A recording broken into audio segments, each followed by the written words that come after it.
Yo, dudes, Oren here. Another playoff game for the Detroit Lions. We're about getting underway, about another 5 minutes or another 15 minutes, depending on how long it takes NBC to get ready. But I got a bunch of snacks here ready. I'm in my Lions gear. I'm gonna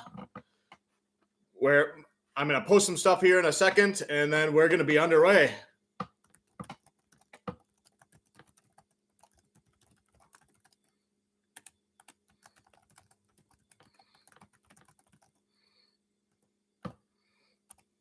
Winner goes to San Francisco. I got this fired up on the NBC Peacock app. I'm hearing Mike Tirico's voice and all that. And Ford Field is looking electric once again, like blue Christmas lights everywhere.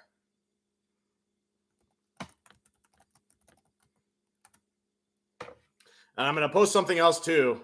A YouTube video I found about describing why play action pass is really cool.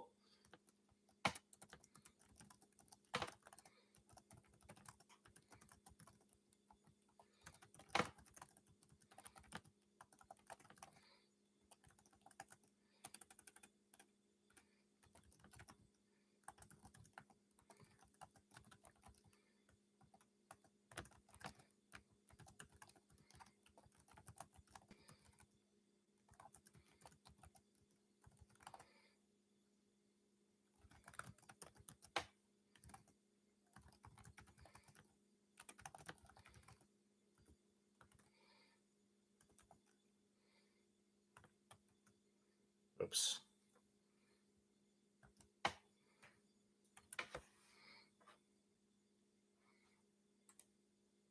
Yep.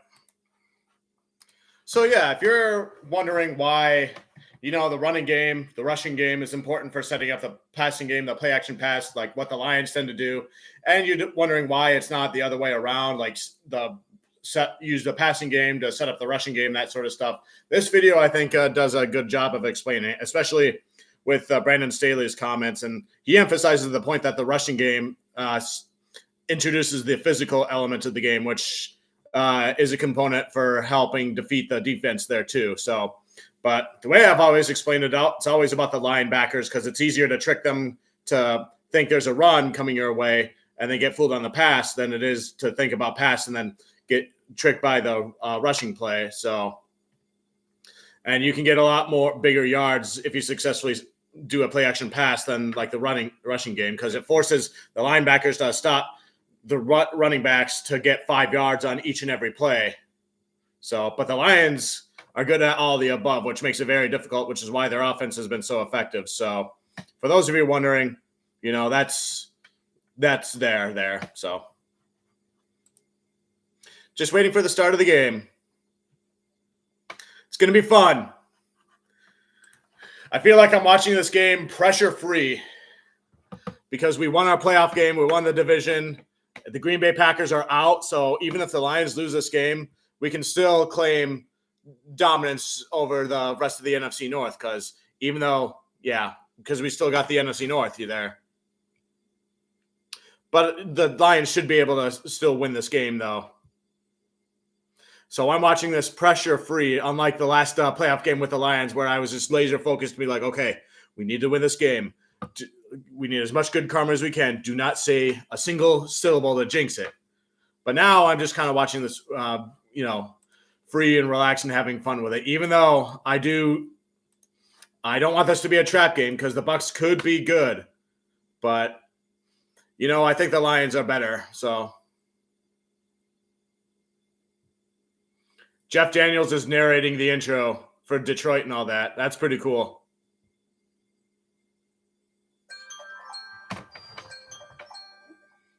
That alarms for my laundry, which I've already took care of. So, oh yes, and it appears I was wrong about one thing. I was led to believe James Houston was supposed to play in this game, but apparently he's one of the inactives. And yeah,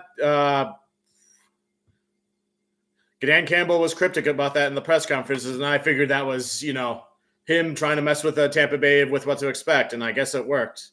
It worked on me because in the opposite way because I was expecting him to play, but then it turns out he's not. So, Hutchinson will do well, and then hopefully the other edge rushers will have some key plays too, like Pascal is the one I specifically think of, and then the Alquara that wasn't put on waivers.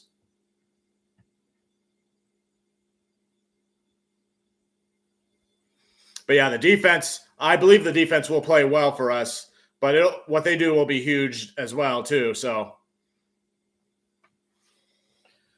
Whew.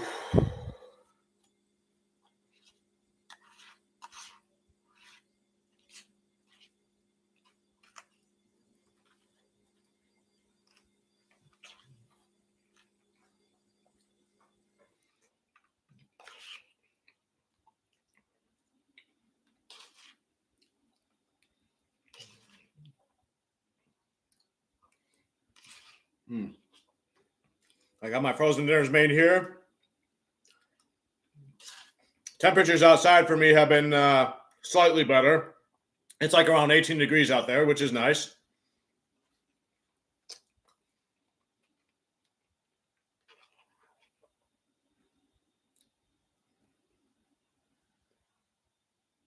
Melissa Stark's in a yellow suit coat thingy.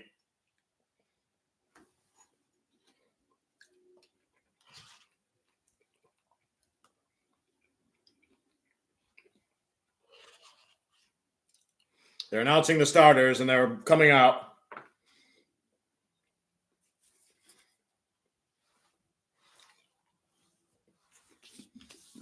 Yeah, ticket prices of this game are insane and through the roof, which economically speaking, makes sense. You want to make money. But if you can't afford it, then, you are not. But it's a rarity, so. Fortunately, I went to one of the Lions games at Ford Field earlier in the season, and then I went to Minneapolis and watched them win the division there at US Bank Stadium. So,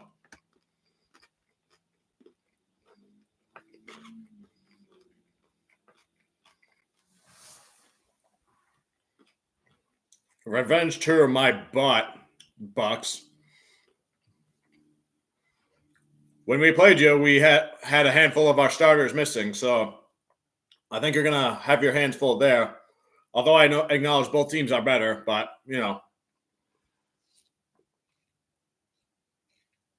That first game was a revenge game against Baker Mayfield because he played for the Rams and beat the Denver Broncos last Christmas. And that affected the Lions draft placement, and because the Seattle Seahawks were ahead of them because they had each other's draft picks, and they drafted Devon Witherspoon right in front of the Lions, and I was like, dang it. All right, Lions are getting the ball first. The Lions do good when they do that, so that is good. Craig Reynolds is back to receive it. The Lions should be able to get some scores ahead and early first, but Tampa Bay's defense is one of the best, so. But the Lions do best when they get the lead out and early, like 2 touchdowns in. Kickoff has taken place. Lions in the end zone, take over at 25. Announcing Lions offense. Woo! Let's have some fun, people.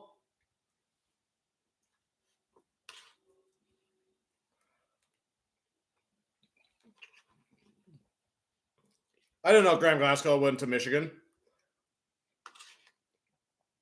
Awesome. First play, golf and shotgun. Takes a snap. Fake passes up and then tries to pass it to the side to Montgomery, but it was too high for him. Incomplete. One thing I learned about the Bucks from watching Right or Wrong is like they have a lot of good blitz packages, among the top in the league at that. So as long as the blocking is good, then they should be able to get some good passes out when they try the blitz. 2nd and 10, golf and shotgun again. Running back on his left. Takes a snap, quick pass there to Montgomery again. Same play essentially, and gains about 6 yards there. 7-yard gain.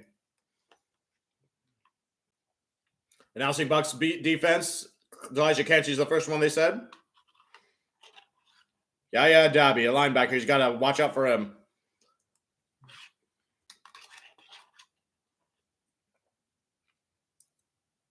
Incomplete pass there.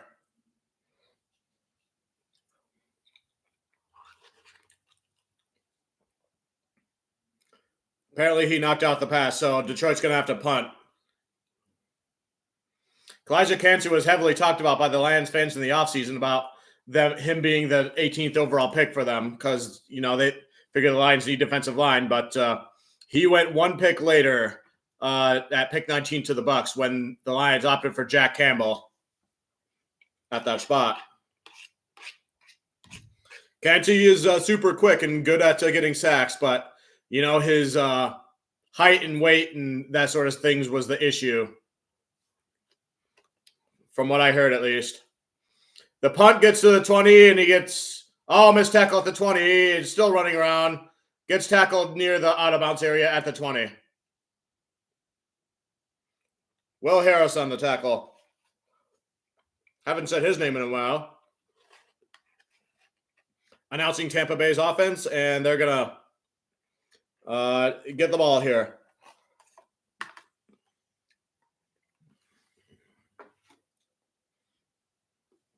I got 2 drinks with me right now, orange juice and Earl Grey tea with honey.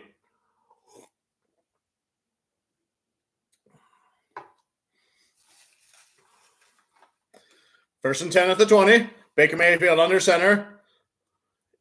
Number 14 in motion. Play action. Dump off down the middle to Rashawn White. Gains about 8 yards there.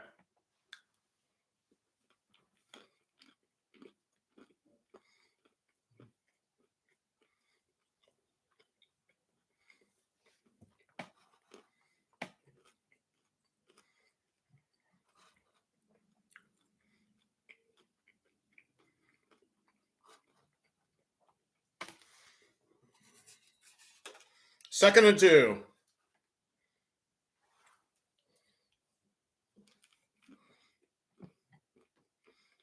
Hand off to White. He gets the first down, and he's breaking away, getting more. Gets tackled right around the 45.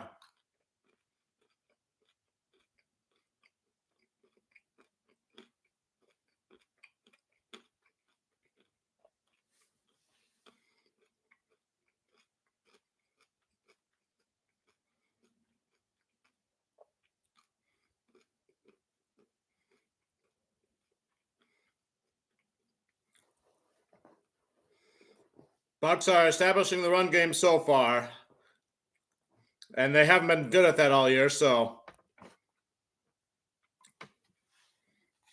but they have extra linemen to do that. Hand off to White again. Gains about a yard there.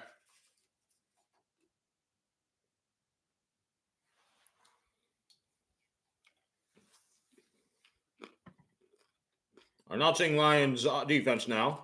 Benito Jones is on there on the line. Anzalone cut his hair. Interesting.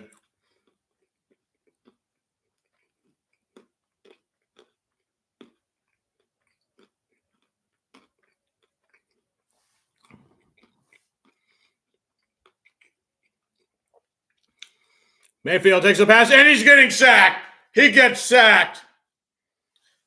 Melifanu there on the blitz. And Hutch was there, too. Nice to see you, too, Beast. My score prediction is so low because Tampa Bay has a good defense, and I think Detroit's going to use the running game a lot, which they weren't able to do because their running backs were injured the first time they played them. And if you remember the score the last time the Lions beat the Bucs, it was 20-6. And I'm expecting a similar game.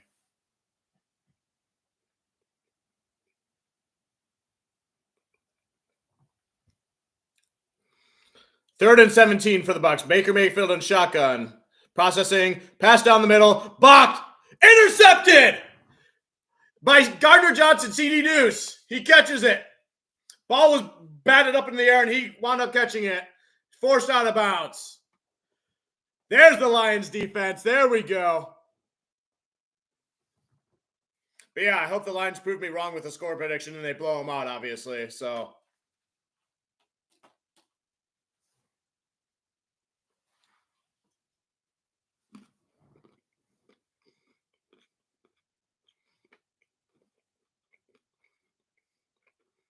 yeah, it looked like it bounced off of the top Mike Evans' hands and bounced up in the air.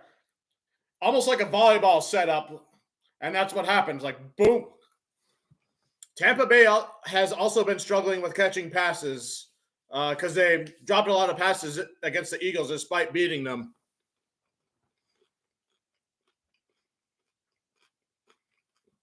But yeah, CD Deuce is back and he's making noise. Lions get the ball at the 41. Goff under center. 2 running backs behind him. Hand off to Montgomery.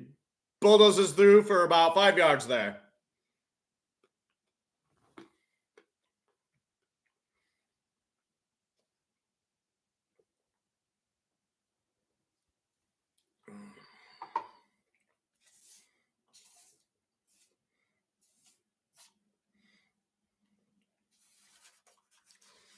Gibbs is still on the sideline for right now. He'll probably get in at some point, but Montgomery's in right now. Laporta back in motion, back to the line of scrimmage. Goff under center. Hand off to Montgomery again. Gains probably another 4 yards there, just shy of the first down. But there's a flag on the play. What is the flag?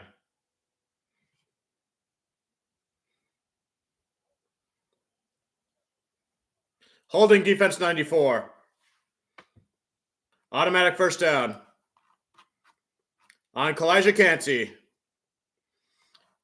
Kancey deflected a pass on the previous drive, which caused the Lions to punt, but now he gets a penalty, which results in a first down for the Lions.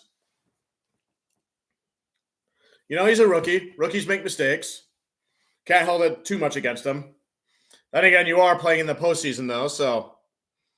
First and 10 at the 28-yard line. Goff and shotgun. Triple set. Goff processing. Going deep down the diagonal out of bounds. Intended for Laporta. Sam Laporta did not have a good game the first time they played Tampa. They did a good job of covering him in that game, in my opinion. So Laporta might have some struggles to get a lot of yards in this game, but hopefully that's not the case. St. Brown, though, did have a good game against Tampa, so he has yet to see the ball yet, though. St. Brown does, who is in motion right now as Goff is in shotgun. St. Brown is in motion everywhere. Second and 10. Goff takes a snap. Processing. Pass down the middle. Caught first down to Reynolds. But there's no Jameson Williams, but there's a flag on the play.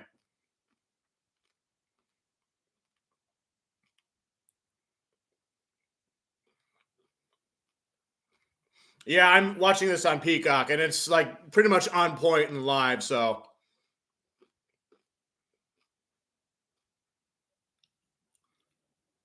Face mask defense 27. Automatic first down on McCollum. Tampa Bay getting a lot of penalties early. Oh, yeah, on St. Brown. Yeah, can't do that. It's like, what are you trying to do? Snap his neck, Zion? No. Another first and 10, though. What are the officials talking about now?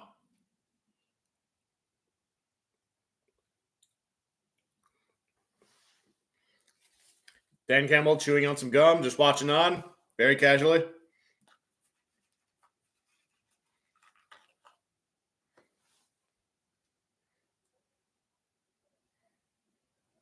Penalty will be added to the end of the run. First down, yeah.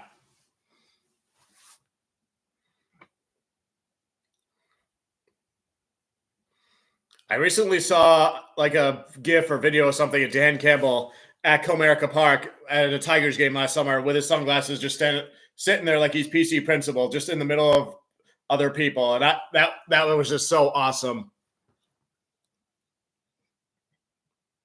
First and goal, ball at the 8. Goff under center. Gibbs in the backfield. 180. Hand off to Gibbs. And he gets about 4 yards there to the 4-yard line.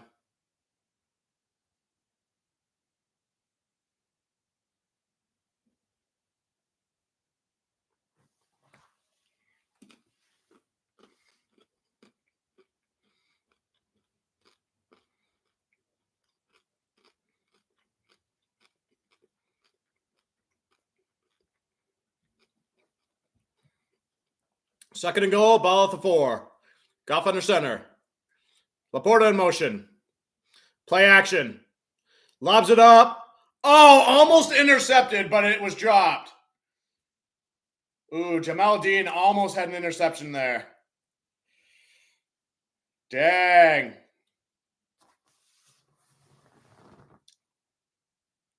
Wow, indeed. Who is his intended target? St. Brown? Yeah, that was too good a coverage on there. Third and goal at the 4. Laporta in motion. Hand off to Montgomery, and he's stopped in the backfield. 4th down.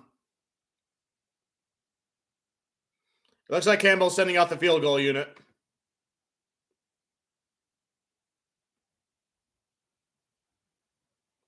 Yeah, Campbell understands what kind of game this is going to be, so, take the points. And I think I agree with that here. I would agree with that in this instance.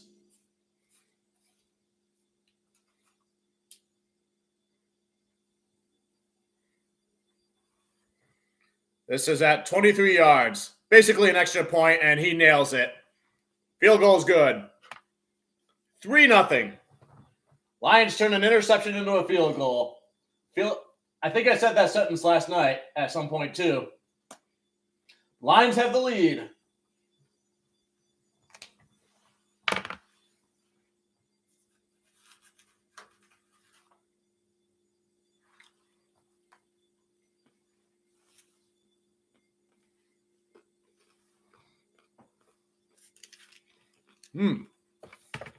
Bryce Dallas Howard in a movie trailer here.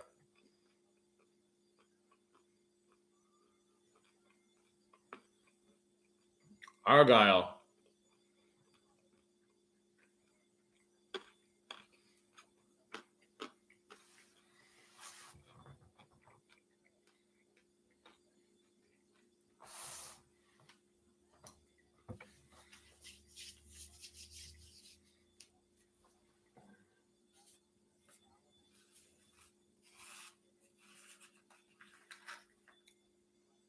We're having fun. Lions are doing some good things already.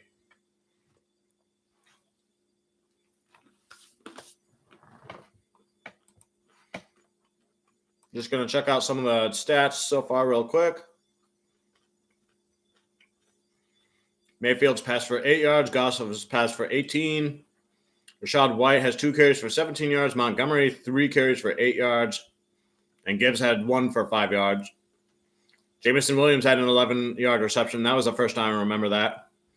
And Montgomery had a reception for 7 yards there. So Montgomery's laying the foundation so far.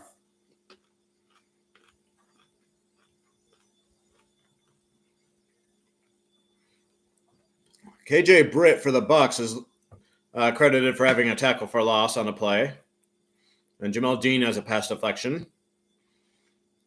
Melifonwu is credited for 1 sack, which is obviously a tackle for loss there. I was thinking Hutch might have had half a sack there, but I guess not.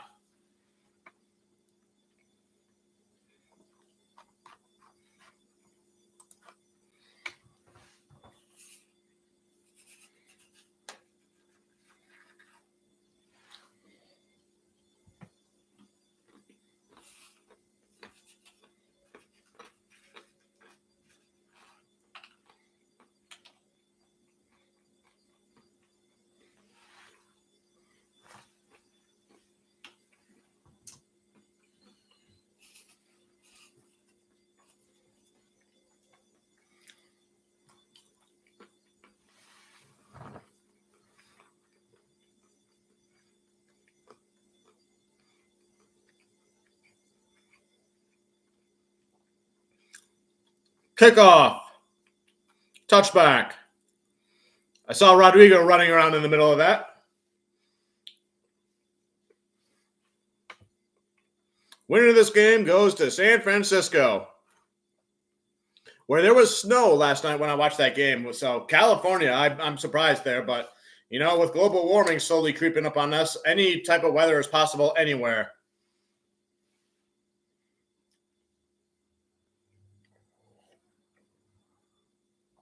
Highlighting Baker Mayfield, who's having a good year with Tampa.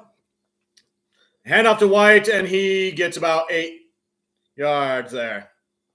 I got to be honest, I thought Tampa Bay would be one of the worst teams starting out this season, and Baker Mayfield, wouldn't do anything for them because I thought, Tom Brady retiring, placement, bridge quarterback, and Tampa Bay's going to rebuild. But no, they were part of a bunch of average teams, and they decided, we want the division, and they went and got it.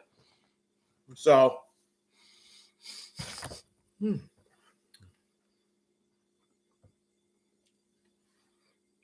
Second and 2 for Tampa at the 33. Pass. Deflected and complete. Cam Sutton on the coverage there. No flags on that play. They're trying to get it to Mike Evans, but no luck so far.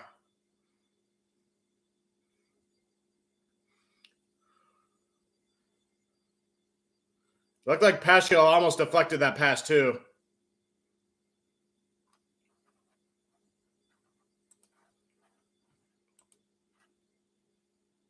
$7:45 to go in the first quarter. 3rd and 2. Mayfield takes a snap. He's processing. Pass down the middle. Caught. First down to the 50. They finally get Evans a completion.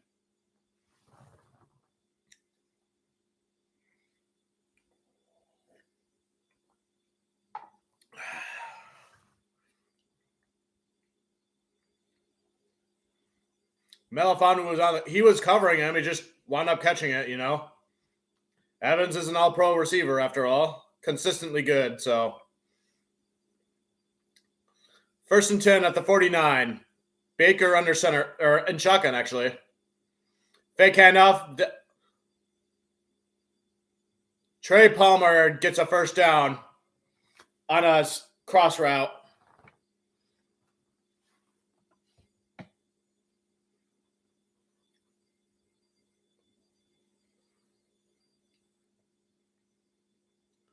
Yeah, he was open on that one.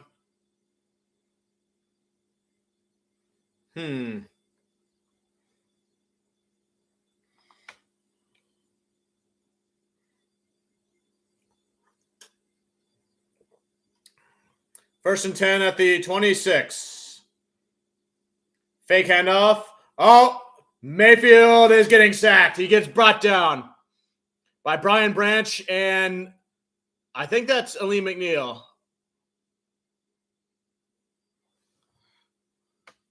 No, whoever 94 is.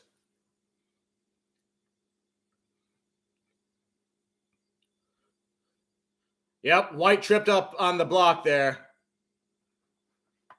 He was supposed to block Branch, but he tripped, and Branch had a wide open thing there. Benito Jones was there. That's who that was. I thought it was Bugs at first, but I remember he's not on the team. Mayfield running up the middle with it. He has to slide down.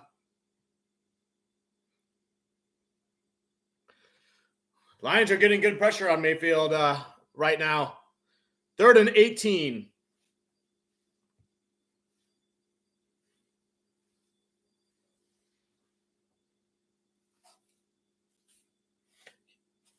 Yeah, that's true. They could. Get loud, Ford Field. Get loud. Get loud. Break those decibel records. I've been there. I know how loud it can get. 3rd and 18, Mayfield in shotgun. They hand it off. Chase Edmonds. Down to the 27. Not enough for a first down. Chase McLaughlin coming out for the field goal. Attempt. 45 yards, I think they said.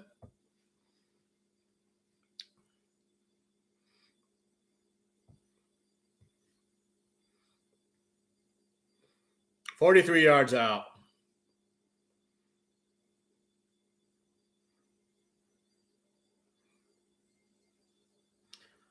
Kick is up.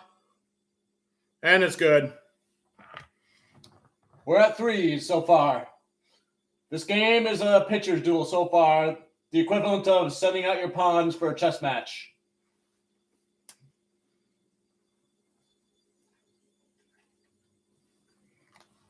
The Lions got the ball first on this half, so they should be able to answer back and have like the advantage offensively speaking. So, am I getting a bunch of emails?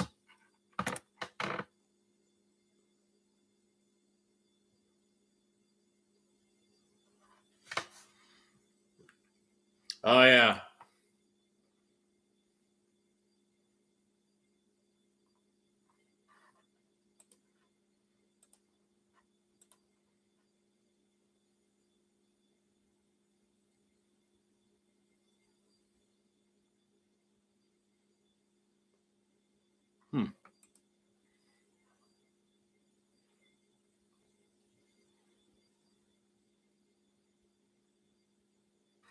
Just had to check my email, getting tax documents. So I'm glad there's nobody in here right now because I don't feel as much of a need to try to talk too much and entertain anybody who's in here. Of course, if people do show up, then I will. But, you know.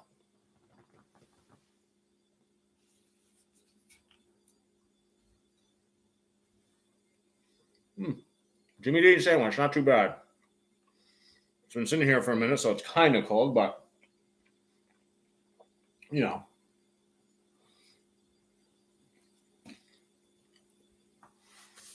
I'm starting to have Stockholm syndrome for those Jimmy Dean commercials, like the old Western cock-a-loo-doo harmonica vibe to go with the Jimmy Dean's things.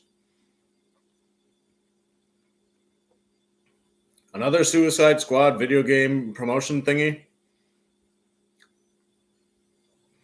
Man, I can't believe they're promoting Suicide Squad. Still, like, because their movies have been subpar ever since they started with them in 2016. So why are they still trying to get out the content for that? Is it the best thing that DC has to offer right now?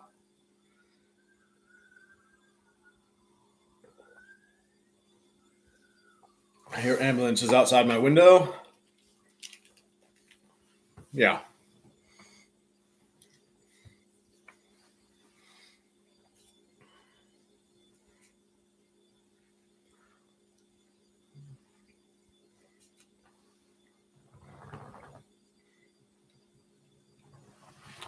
Kickoff to the end zone, touchback.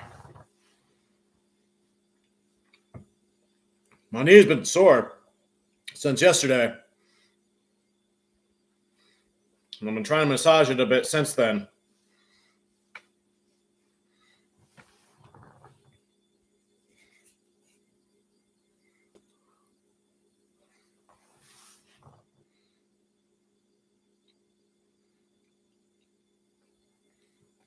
First and 10 at the 25. Goff under center. Colin Olivos. Triple set. Play action. Dumps off to give to the corner. Gains about 3 yards, goes out of bounds.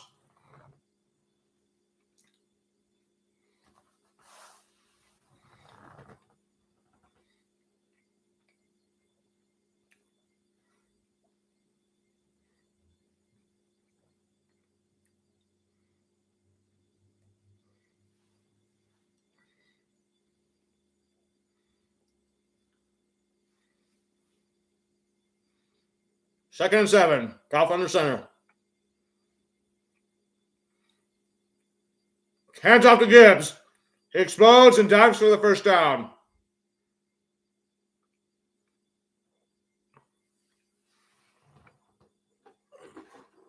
The Bucs were lucky to trip him up there because he probably would have had a huge gain there.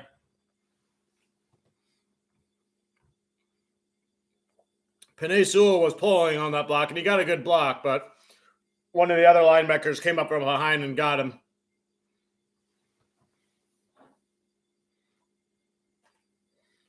Oh, no, it's 3rd and inches. He didn't get the first down there. Jameson, QB sneak, and he easily gets it.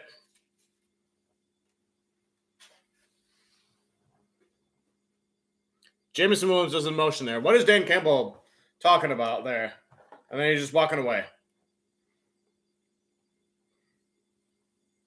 I wonder how those coaching interviews went for Ben Johnson and AG. So those things are natural. They tend to happen if you have a worthy coach in the candidate in the offseason. So Dan Campbell was a part of that, and we got him from the Lions as a result of that. So 1st and 10 at the 36. Play action. Down the middle. Pass is complete. St. Brown. 8-yard gain. Just shy of the first down. St. Brown slams the ball into the ground. He's like, dang it. Didn't get it. That's all right, though. It's 2nd down still. St. Brown, it's hard to see any mistake he ever does. Hand off to Gibbs. Stopped at the line of scrimmage there. William Golston from Michigan. Always a Spartan alumnus. He's had the tackle.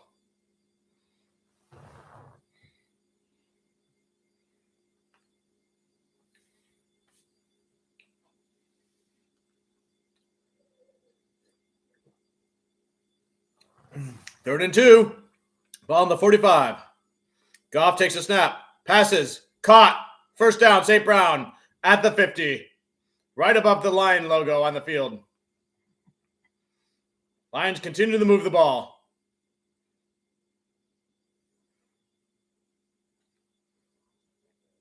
Oh, nice blocking by Gibbs there.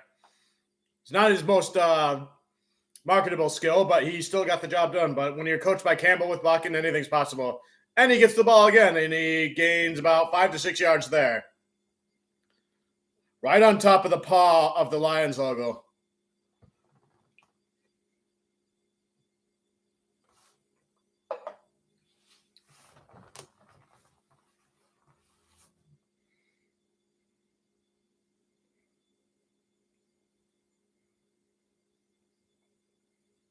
Talking about Gibbs. He was an offensive lineman in high school or something, and then had an 80-yard touchdown, and they made him running back. Play action. Goff scrambling to the right, dumps it off to who is that? Kabinda. He's in the game. They waive him so often, I keep forgetting if he's in the game or not in the game. But anyways, the clock is running, and the quarter is about to come to an end.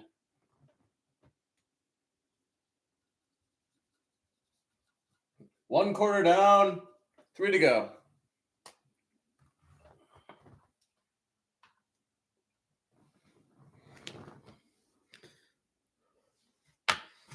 Woo! All right.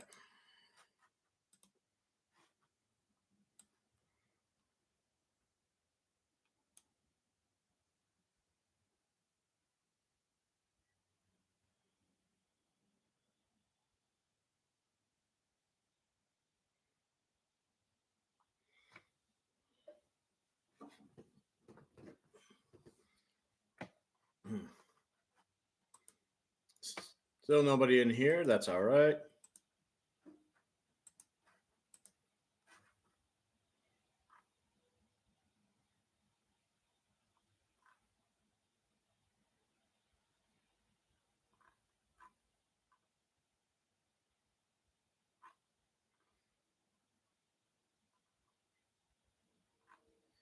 Yeah, apparently Jeff Daniels is at the game too. I know he had like the intro and everything, but yeah, Jeff Daniels is a star in his own right. If you remember, he starred opposite Jim Carrey in Dumb and Dumber. But he's been in a good few shows too. Like he was in that one about journalism, which I thought was pretty cool. I watched a bit of that during its time.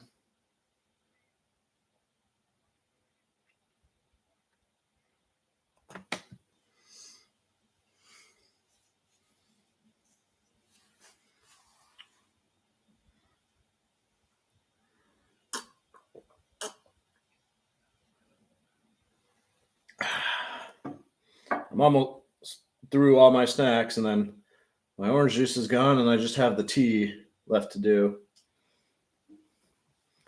This cup is like a Starbucks-y type of cup, and I know I got it as a Christmas gift one year, but I can't for life remember me when or how. Must have been part of a gift package or something. So, but I know it was important enough for someone to give it to me, so I kept it after all this time.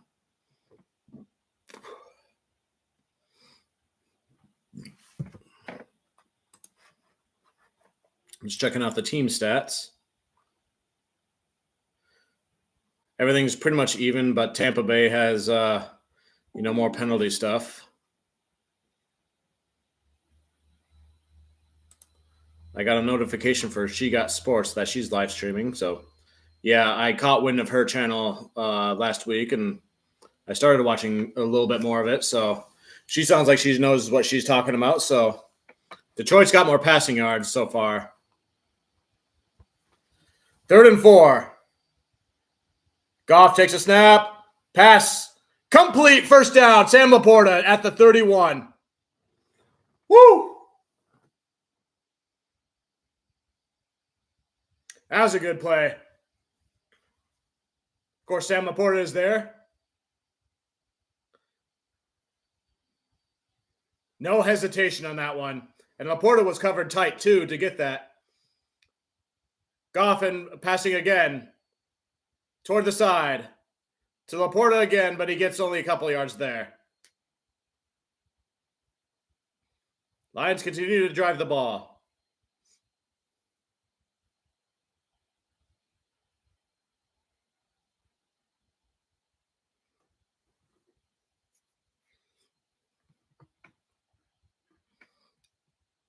They're still talking about Laporta. Even the camera's following him still. As he goes out, and he's brought back in. Goff and shotgun. Gonna pass again. Across the middle. Laporta again. First down. Makes it down to the 14, excuse me.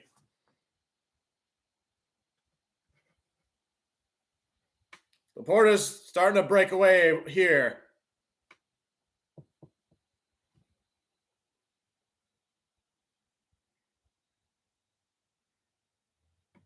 Goff using his where he looks to create seams there, and that's helping.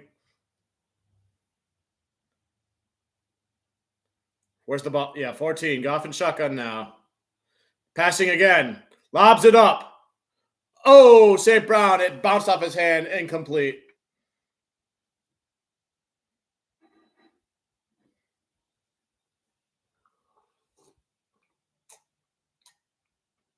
Mm.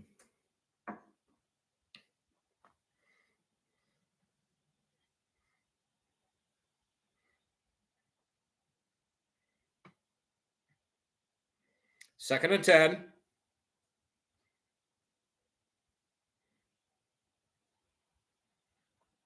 Goff and shotgun. Reynolds in motion. Pitch past to Gibbs. Or no, just like a dump off to Gibbs. He gets about 3 or 4 yards. They're down to the 9. It wasn't a pitch. It was a pass.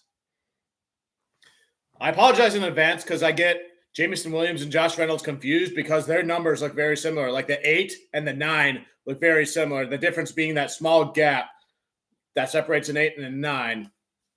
Same thing with Taylor Decker and Penei Sewell too, because they have 58 and 68, and the 5 and 6 gap is very easy to miss. So sometimes I might say it's Reynolds or Jameson Williams, either or. Goff going to pass again to the middle.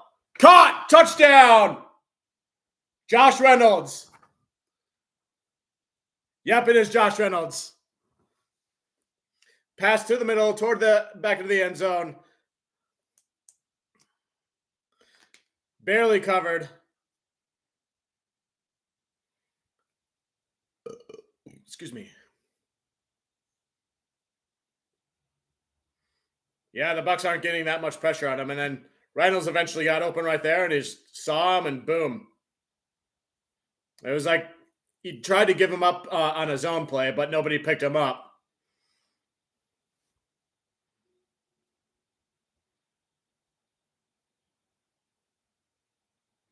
Extra point is up and good.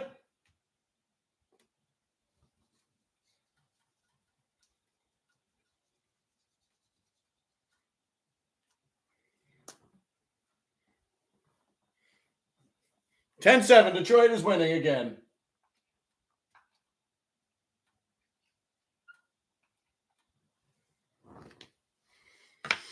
Woo! Been watching it all year, baby. And we're loving all of it.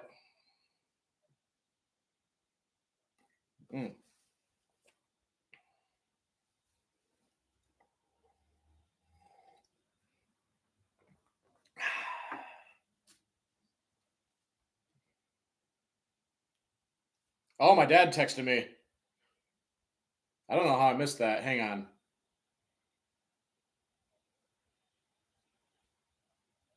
Hope you don't mind, Dad, if I read this out loud on the live stream. I don't think you mind at all. You guys like my phone case there? Dude, Lions audible to a play called Uncle Rico, LOL. Yeah. Yeah, I noticed that. I was talking and yapping while that happened, so.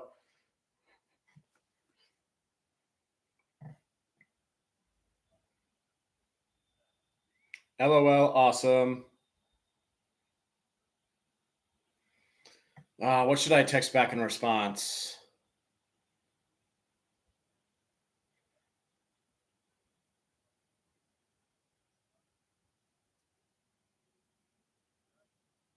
Who is Uncle Rico? I should know that. I know it's from a comedy movie. Oh, the guy from Napoleon Dynamite, the cousin or uncle or whoever. It's funny. I was just thinking about Napoleon Dynamite this morning and how I wanted to try to recreate the dance he does at the end. Okay, now I know I'm going to text back. Can throw a pigskin a quarter mile.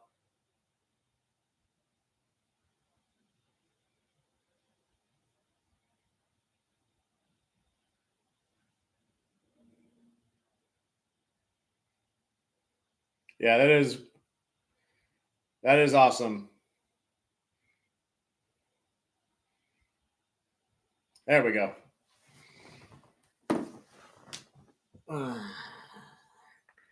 Yeah, I gotta watch for those funny audible things. Of course, the one that always sticks out to me is Peyton Manning and Omaha. Jonah Jackson, Goff, and Ragnar are all together on the bench there, talking to some guy in a beige suit, from what it appears. Sideline reporter. Since they're only a pick, stayed calm. Message. They can't guard us. Let's go tear them up. Aaron Glenn. Up and down. Very enthusiastic talking. Mike Evans dropped it because he's scared. Hit everything that moves. Man, lots of smack talk going on everywhere. Baker Mayfield takes a snap, dumps it off to the side to White, I think. Nope, Edmonds. A few yards gain on that play. Chase Edmonds.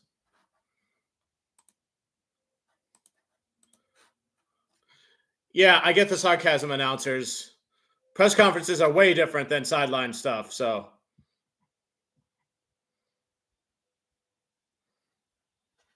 Sorry. I tend to get annoyed by these guys, but,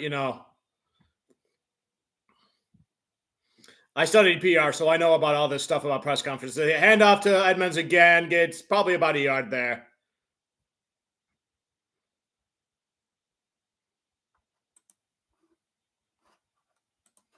Dong, dong. Third down. All the threes are going to come up. This is where it's going to get loud. 3rd and 5. Waving around the white towels.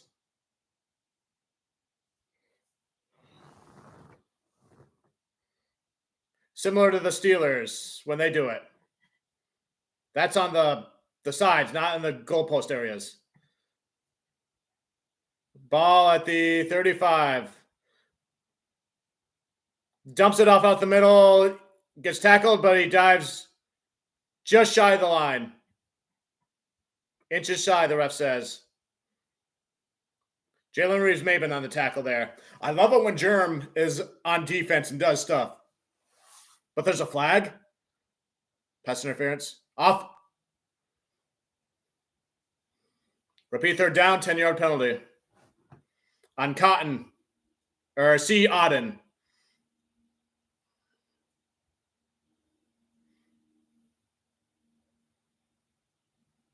It was offensive pass interference against...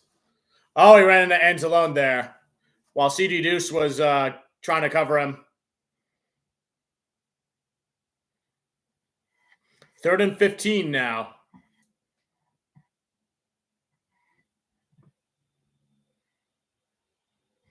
Ball's at the 20. Baker in shotgun. Running back on his left. 88 in motion. Takes a snap. Processing. Dumps it off to the left to White. Edmonds. Almost got the first down, but I think he's just short again.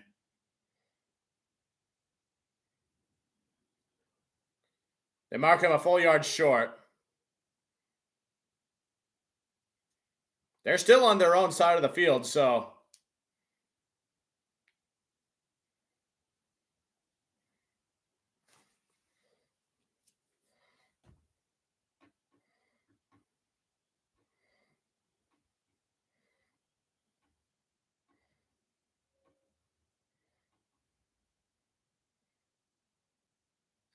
Looks like they're punting it.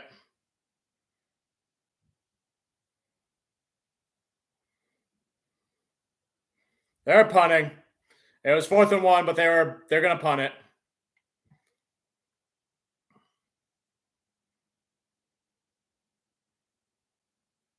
Punts us up, goes down to... Oh, wow, that bounced right on the one, goes into the end zone, touchback. Yeah, I forgot to mention Camarda for the Bucs. One of the best punters. The fist of Joe Louis. Camarda, he's one of the best punters. He had several good punts against the Lions in the game they played him previously. And then Jack Fox, toward the late of the game to help seal the game for the Lions, had his own punt that went to like the 1-ish yard line. He got the game ball for that. So, yeah, sometimes these punters, they can help you win the game in ways that we don't imagine. Jack Fox did a good job punting against the Rams last week, so...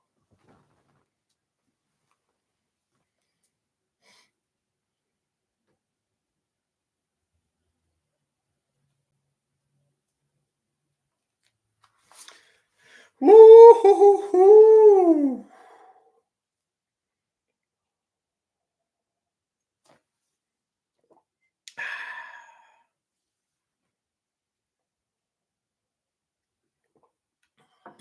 I wonder if people are watching other live streams of it, or not as much people are watching this game because the general population expects Detroit to win by a lot because they're the heavy favorites. But maybe that's why viewership is down on YouTube with this game, or at least as kind of with the Baltimore and Houston game yesterday. Even though I know not to underestimate a team, just because they're not as favored against the team you're rooting for, and I've made that point clear all week. So, or maybe they're gearing up because they know the Chiefs and the Bills tonight's game should be another big epic game. Maybe as epic as it was two postseasons ago when it came down to the coin flip. So I hope it's like that again. But this time they're playing at the Bills stadium. Yeah, that game will be interesting for sure. Because both those teams have had playoff experience in the last couple of years or so, whereas Baltimore has not in the last couple of years or so because the Cincinnati Bengals have been winning their division. So, but Baltimore is probably the most complete team in the whole NFL.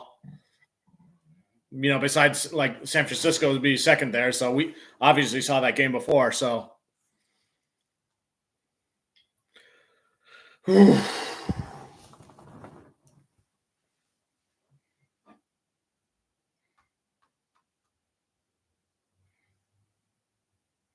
First and 10 at the 20. Goff under center. St. Brown in motion. Running back in the backfield. Play action. Goff is running it up the middle himself. He's going to slide. Gains about 8 yards there. That reminds me of the game I went to at Ford Field. Goff ran it in himself for a touchdown. I was like, oh, you got him good there, Goff. So, yeah, he had a huge gap there to run, so.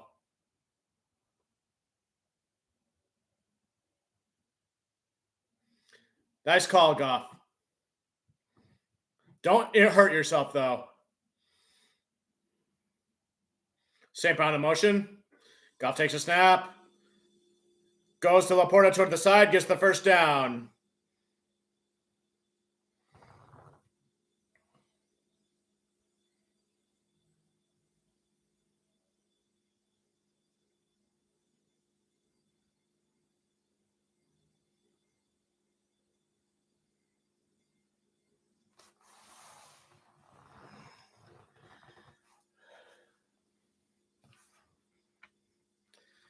First and 10, Goff under center. They're at the 31.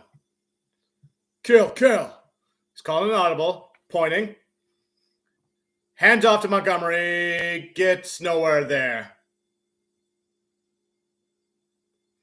They're talking about Goff and Mayfield being former number 1 overall picks and their career trajectories since then. So, quarterbacks getting all the love, as you'd expect.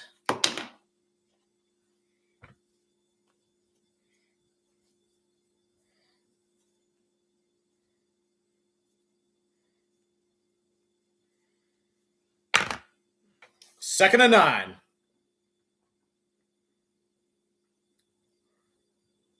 Goff takes the snap. Pass across the middle. First down to Laporta again. Down to the 45, the 44. Oh, Laporta is heating up. He was barely a factor the first time the Lions played the Bucs, but now he's doing some damage here. How many yards does he have now? I'm going to check this real quick.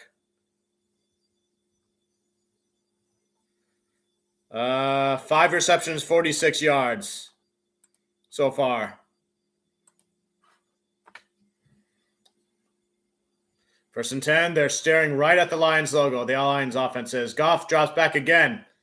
He's going deep for Jameson Williams. It was just in front of him, incomplete.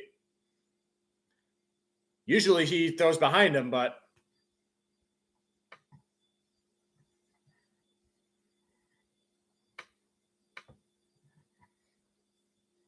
Laporta's got something in his knee. Their sideline reporters talking about the injury he had a couple of weeks ago.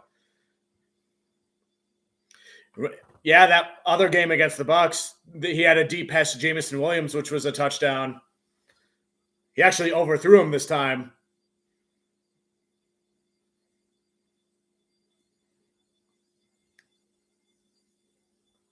Incomplete pass intended for Jameson Williams there. They just mentioned Jonah Jackson is out. Someone replaced him for now. I'll have to pay closer attention to that. The fans are booing. They must have thought there was a pass interference that didn't get called by the refs. After watching it on the replay thing. That is my guess. Goff takes the snap again. Across the middle. St. Brown couldn't catch it. It'll be 4th and 10.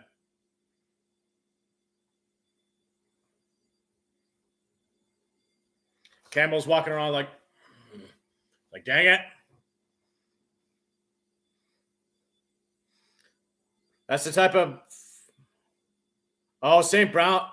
St. Brown very rarely makes errors like that, but he just straight up didn't catch that. Don't worry, St. Brown will get angry, and then he'll have some big plays later. But they're going to punt now. Punt is away. Down to the 15. Fair catch. Down to the 13. It was an okay punt.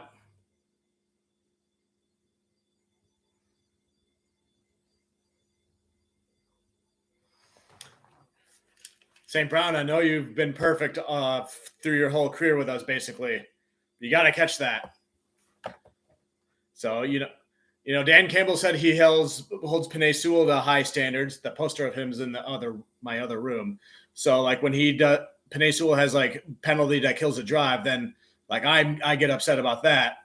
But, with you, St. Brown, I got to hold you to high standards too. But you got to catch those passes, brother. And I know you know that. Whew.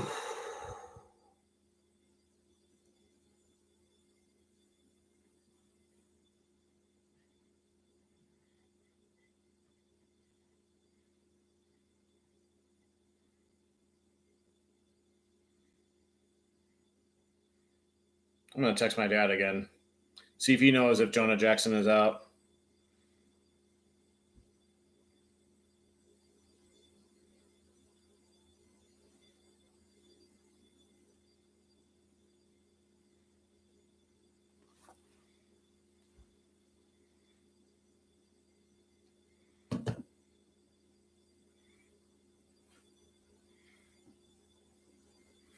Maybe I'll check him live.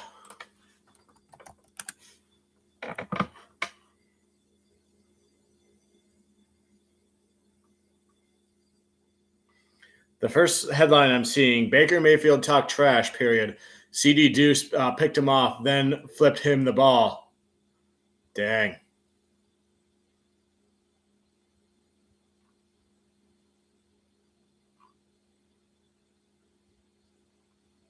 Lions updates. Maybe it's in this one.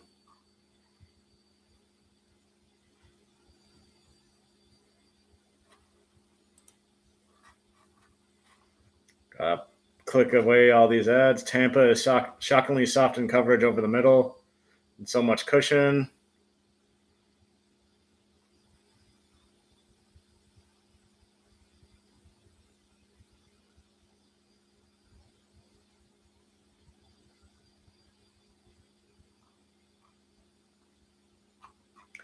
Yeah, I see nothing about that. NBC is back, but they're doing some sort of graphics. My least favorite thing about these games is, I get it. They got to give the graphic designer people a way to earn their paychecks, as I always like to say. 1st and 10 at the 13. Baker Mayfield under center. 2 backs in the backfield. Play clock at 12, 11, 10. Snap. He's going to pass. He's going diagonal with it.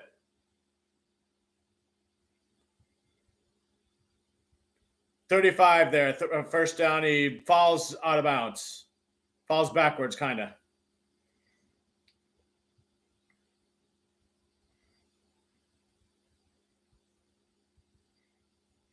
Yeah, I guess Sutton backpedaled a little bit too much give him too much space there, but you got to do what you got to do as a cornerback, because if you try to cover him too close and he catches it, breaks away, then that's a touchdown. Mayfield takes a snap and shotgun, dumps it off to the left. Nothing there. Hutch on the tackle there.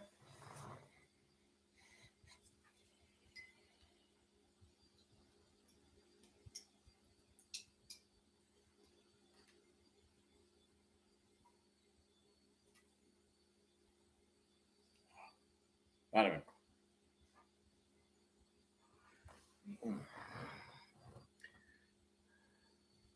Second and 10.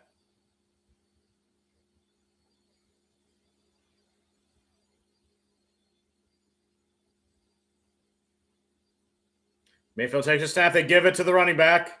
And Brian Branch is there to tackle him. Gains a couple of yards there.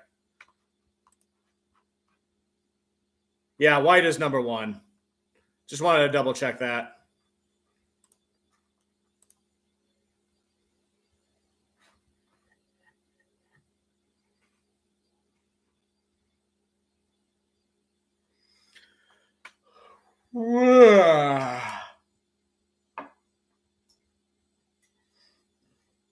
Third down, 3rd and 6. Announcer is right. Bucs need a play. And the Lions, their job is to not give them that play. They're at the 39, and they are 3rd and 6. Mayfield in shotgun. Keeps lifting up his knee, takes a snap, dumps it off to White again, and he gets the first down. Hit pretty hard, but he made it down to like the 49. Just underneath where the Lions' belly would be. The on the logo on the field.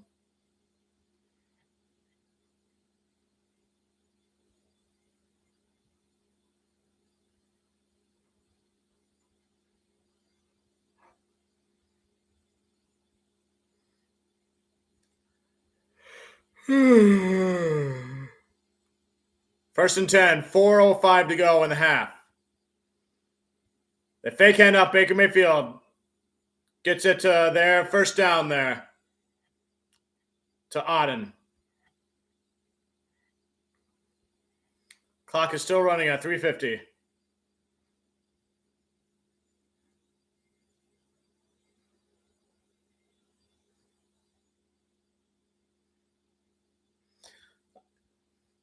Yes, announcers, I reluctantly agree. This is the Bucs' best drive so far. I'm hoping it ends with another Lions interception or a fumble recovery.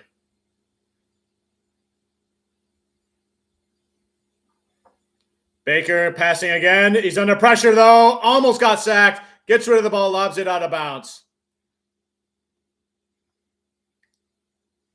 Benito Jones on the pressure there. I keep forgetting about Benito Jones. He's done a good thing or two there. Gets a high five from Levi on Wuzurike.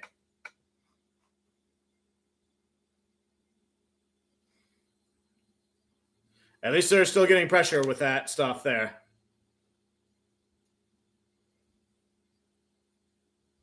Second and 10. 3:13 to go. Clock is not running, but the play clock's down to 9, 8, 7, 6, 5, 4. Still calling audibles. 3, 2, 1.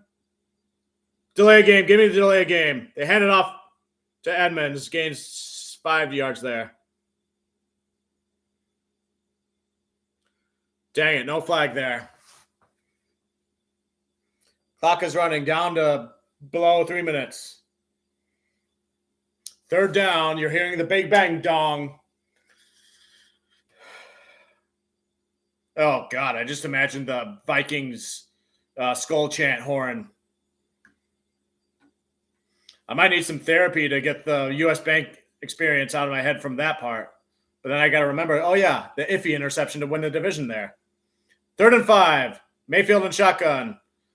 Quick pass across, incomplete. Intended for Evans. Straight up missed it.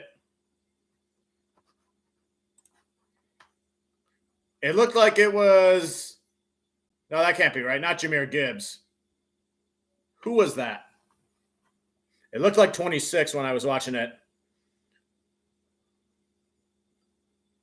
29.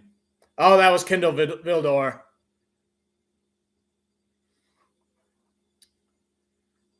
$50-yard field goal for McLaughlin. Boof, kick is up. Bounces off the side of the post. No good, no good. That's not called the crossbar, right? Because the crossbar is the horizontal part of the goal post. Bounces off the left side there. Woo! That'll give the Lions good field position to start with.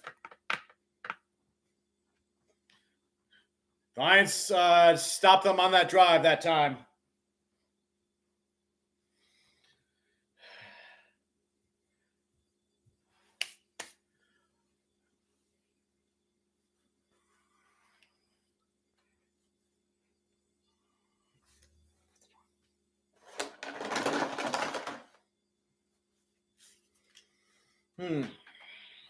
I'm still debating with my Peacock subscription whether or not I want to keep it until after the NFL season is done, or if I would just want to delete it. Maybe I can keep it and binge watch some of the shows there. The only one on there that I have any interest in really right now is House MD. That's a show I watched as a teenager growing up, and I wouldn't mind binge watching a lot of that again, or just having it on the background while I do other work. Or There's another show that kind of looked interesting that's, I guess, live right now, NBC and that sort of stuff. The Trader or whatever. It kind of seems like it's a Knives Out kind of show, murder mystery-ish vibes going on there. I know former Survivor contestants Parvati Shallow and Sandra Diaz-Twine are on that show. So they recently had like one of those cat fight feuds through the social media world. So, and I found out like when I watched them on Winners at War that actually Parvati had resentment towards Sandra, which I never knew about until I watched it then, because I figured, both of them, were reluctantly like all right friends, and they both like hated like the same person that they were playing with on that season. Even though Parvati reluctantly played with that third contestant for most of the season, but yeah, I learned quite a bit there because she told the story about like how they were on the truck ride back from the final tribal council, and during that one, she listed out exactly where everyone was sitting, and then she turned to Sandra and was like, "Congratulations, Sandra, you won that season." And I thought she was doing that to cryptically troll that third person there, but yeah, that made me think like, oh yeah, she doesn't hate Sandra all that much, but maybe as time went on that's the case. All right, we're back from commercial. They're reminding us the schedules of each of the games.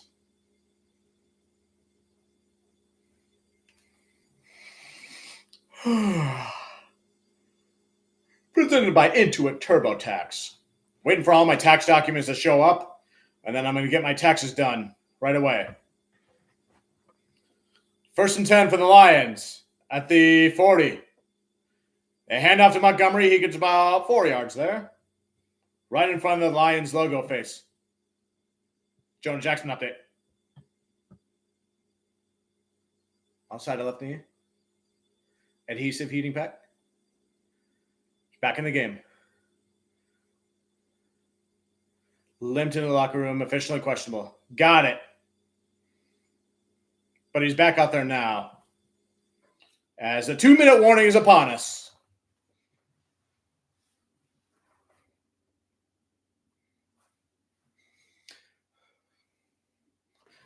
If Jonah Jackson gets injured, then I start to worry because there was a string of games where he was out, and that was when the Lions were struggling against like the Bears and Packers and those type of teams. But when he came back, and because Goff started to get more pressure, and then he started to not take care of the ball as good. But thankfully, Jonah Jackson is back.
Hey, I have somebody in my chat. Hello.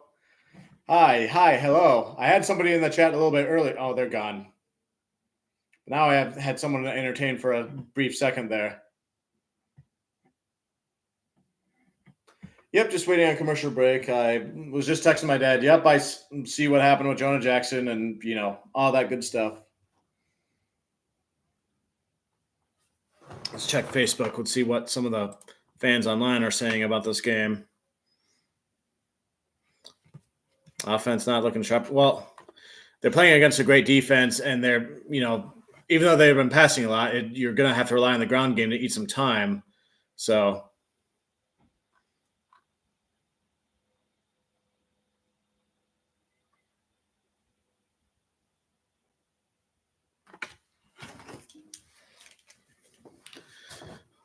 We've been spoiled with lots of scoring, but the Lions are controlling the ball well in this game, and they're in control of the game, in my opinion. So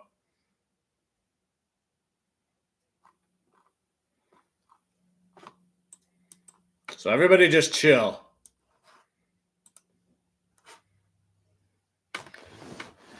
Where are we at? The 44. Goff and shotgun, running back on his right. I think it's Gibbs, but St. Brown in motion. He's dropping back to pass to St. Brown. He crawls his way to the first down. It looks like he got it, I think. He eluded a tackle, and then he kind of, it looked like he was crawling, but like bear crawl to the first down with the ball. Good job, St. Brown.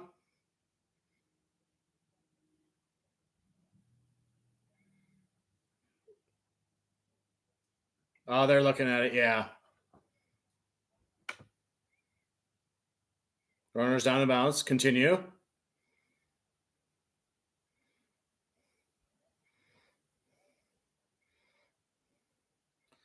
Oh, the elbow touched the ground. It's got like the black pad on it, which extends from St. Brown's shirt. I don't know if this is about fashion or comfort or function.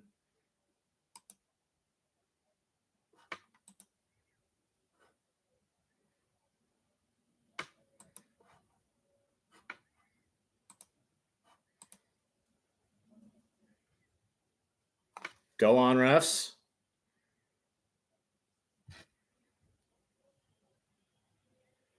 One 5-6 now, 1-4-6.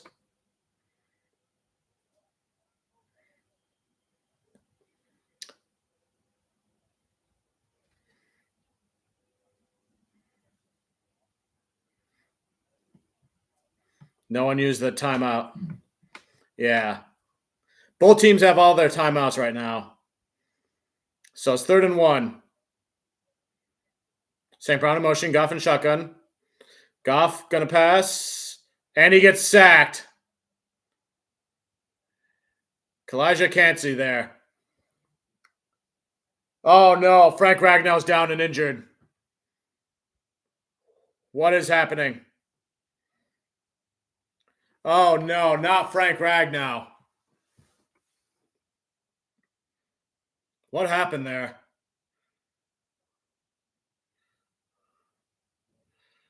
So Clancy got the better of Glasgow, but like as the sack was happening behind Ragnow, it bent his knee from behind there. Campbell's yelling at somebody.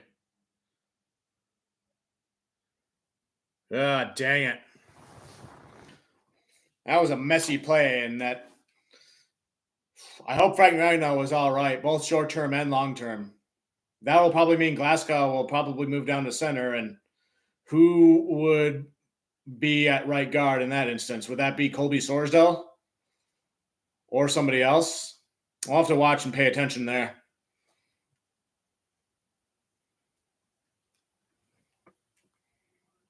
And Frank Ragnow, he doesn't get talked about a lot, but he is a key piece in the Lions engine that runs. Whew.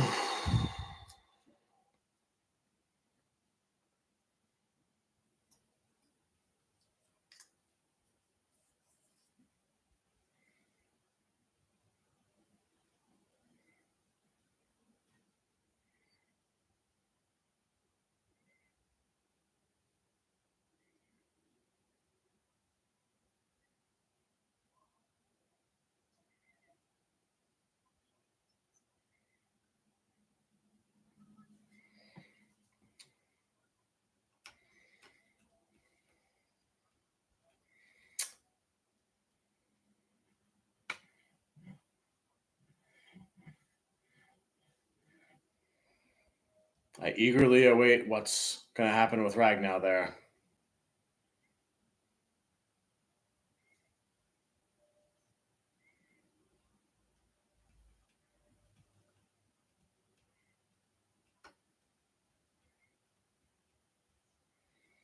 For you Perna fans out there, the Tampa Bay Bucks were the ones that the curse wheel landed on this week. So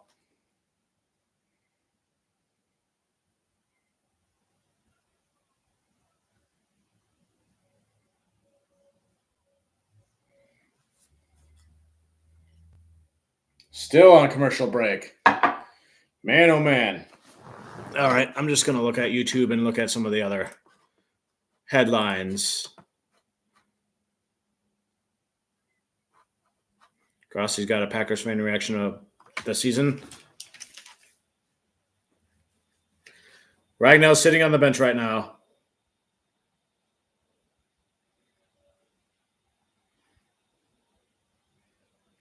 Ooh.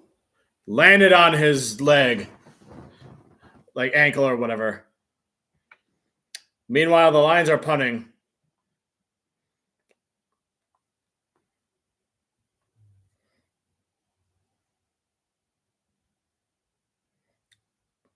The Lions fans are booing for whatever reason.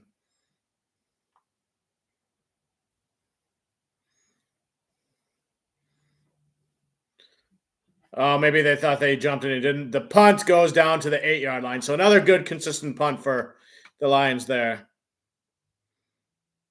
But the Lions, I guess, used a timeout there at some point. Roger Goodell is at this game, the commissioner. What is he up to here? What is your ulterior motive, Mr. Arch Nemesis of Sheila Hampford?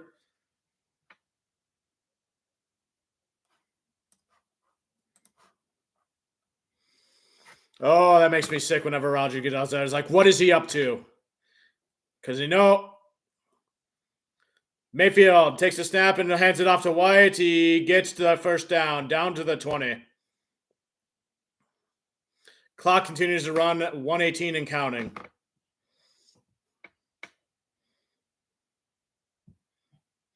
No huddling it. They're no huddling it. Mayfield in shotgun. Going to pass to the side diagonal. Evans misses it. Incomplete.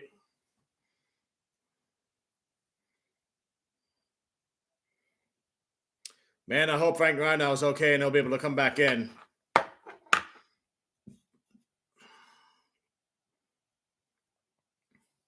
Because Kalijah Cansey against whoever the backup right guard would be. Ugh. Mayfield passes. Did he catch it? Caught it inbounds, announcer says.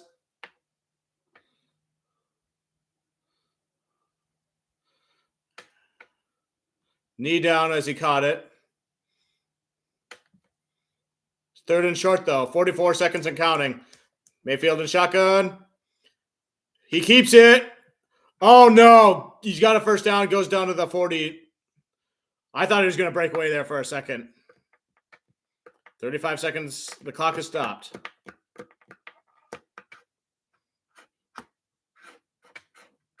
Commercial break. Why is there a commercial break?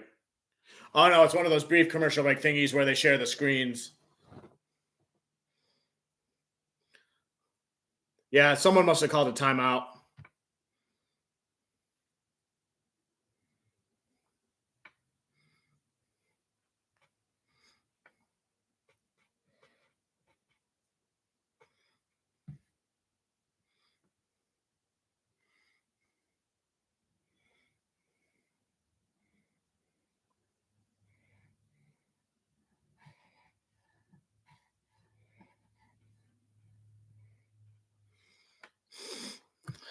I have a bookshelf right here within reach. And next to it, I have a bunch of other books that I picked up while I was on holiday break that I had away at storage that I went and got. 1st and 10. They're at the 42 at their own side of the field still. Mayfield takes a snap and shotgun. Passes diagonally. Evans catches it and first down and more, and he's still on his feet. Goes out of bounds. Tampa Bay is moving the ball.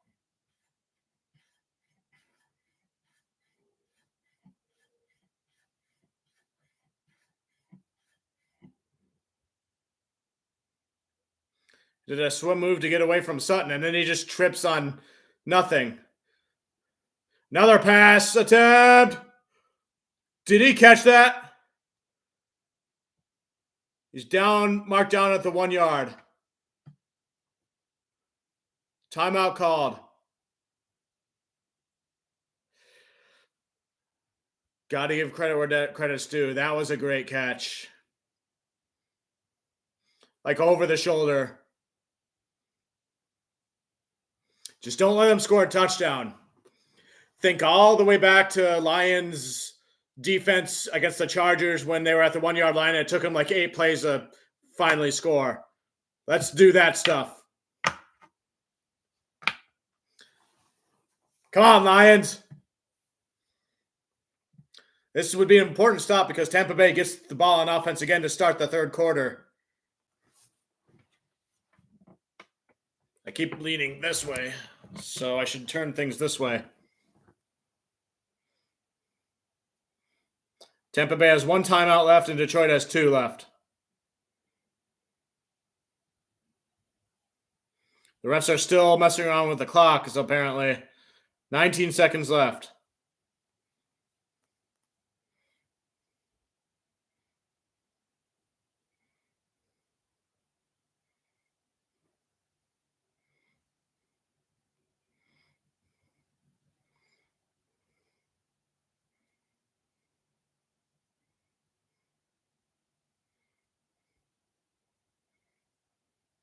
Lions fans are starting to get into it now.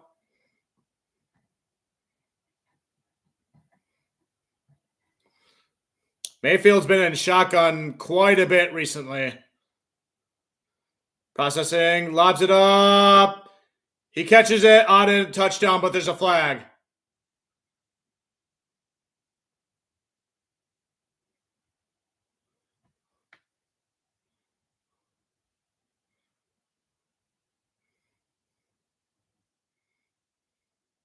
What's the flag?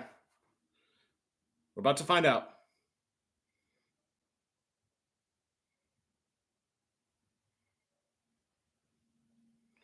No foul for offensive pass interference. Is this going to be a controversial ref mistake?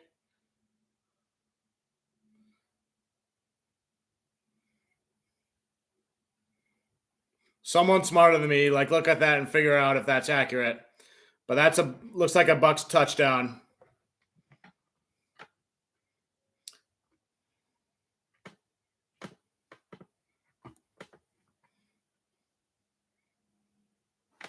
Extra point is up and good. So we have a tied ball game again at 10 apiece.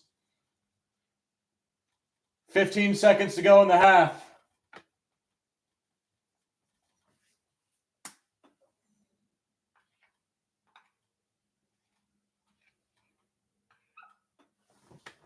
I told everybody not to underestimate the Bucs throughout the whole week. Don't treat this like should be an easy blowout game because they were 9-8 in the regular season, and they're making it in a game so far. I still think the Lions should be able to take care of business, but the Bucs are this far in the playoffs for a reason.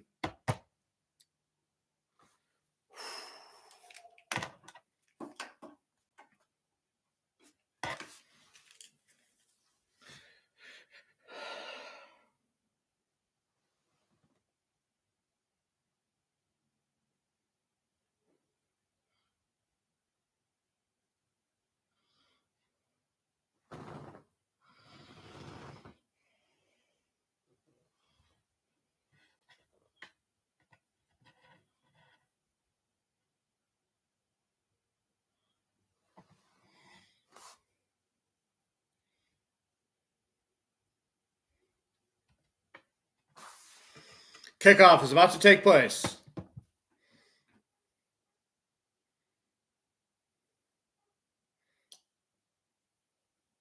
Touchback.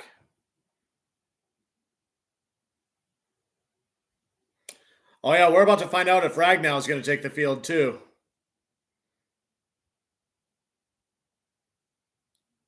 He's coming back onto the field, the announcer says.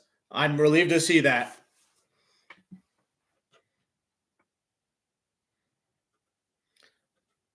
But Jonah Jackson's not in right now at left guard. And they need it. They're going to go into halftime.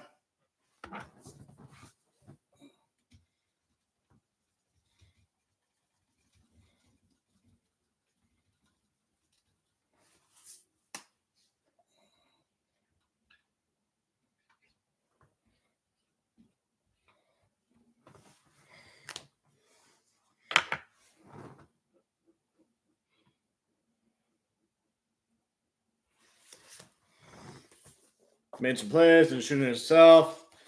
Like I said, I had a bookshelf right here. I'm just going to read a random chapter from The Adventures of Tom Sawyer. Start of chapter 15. Tom reconnoiters, learns the situation, reports at camp.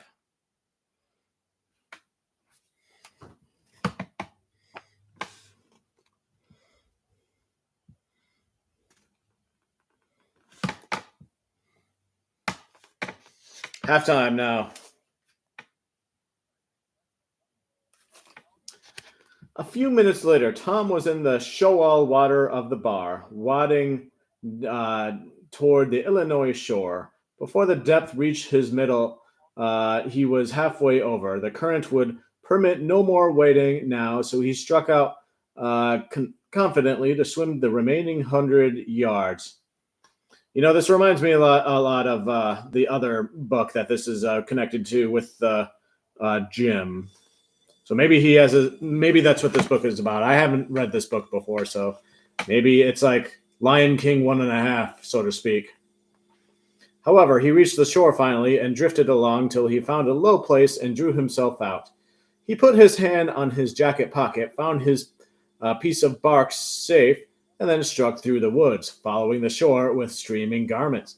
Shortly before 10 o'clock, he came out into an open place opposite the village and saw the ferry boat lying in the shadow of the trees and the high bank. Everything was quiet under the blinking stars. He crept down the bank, watching with all his eyes, slipped into the water, swam 3 or 4 strokes, and climbed into the skiff that did yawl duty at the boat's stern. He laid himself down under the thwarts and waited, panting. Presently the cracked bell tapped, and a voice gave the order to cast off. A minute or two later, the skiff's head was standing high up against the boat's swell, and the voyage was begun. Tom felt happy in his success, for he knew it was the boat's last trip for the night. At the end of a long 12 or 15 minutes, the wheels stopped, and Tom slipped overboard and swam ashore in the dusk, landing 50 yards downstream, out of danger with possible stragglers. He flew along unfrequented alleys, and shortly found himself at his aunt's back fence. He climbed over, approached the L, and looked in at the sitting room window, for a light was burning there. There sat Aunt Polly, Sid, Mary, and Joe Harper's mother, grouped together, talking. I'm going to pause this real quick.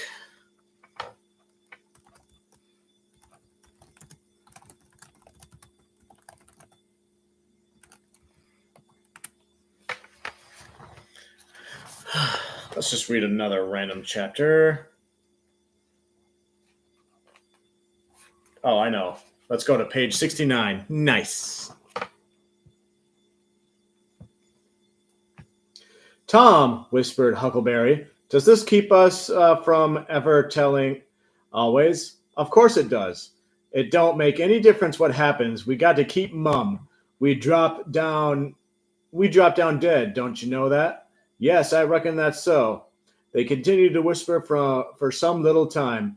Presently, a dog set up a long, lugubrious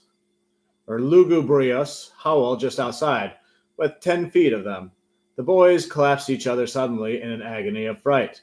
Which of us does he mean? Gasped Huckleberry. What are they saying in this game?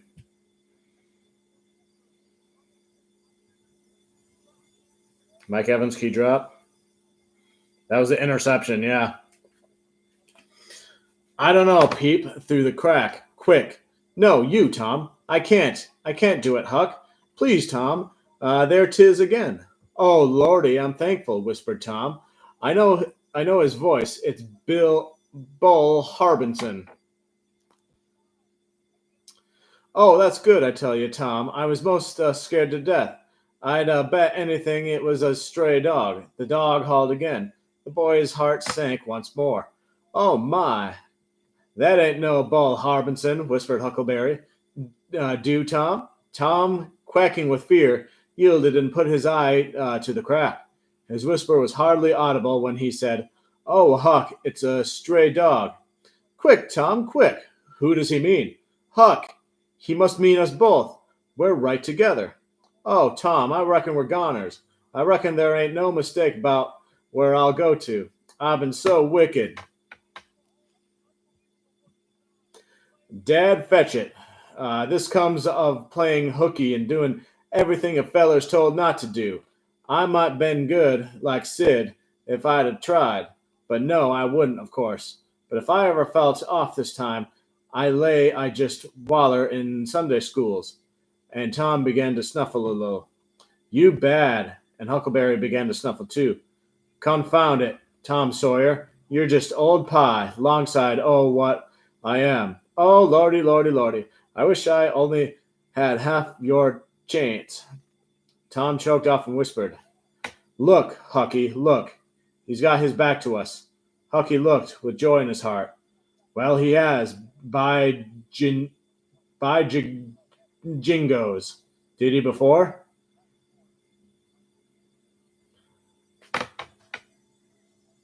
And the Ray Bait is failing so far. Maybe I should try another book.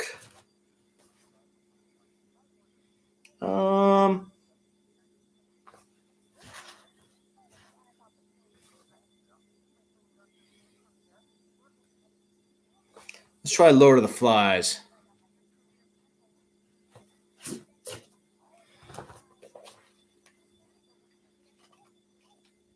And I'll do the same page number from that book.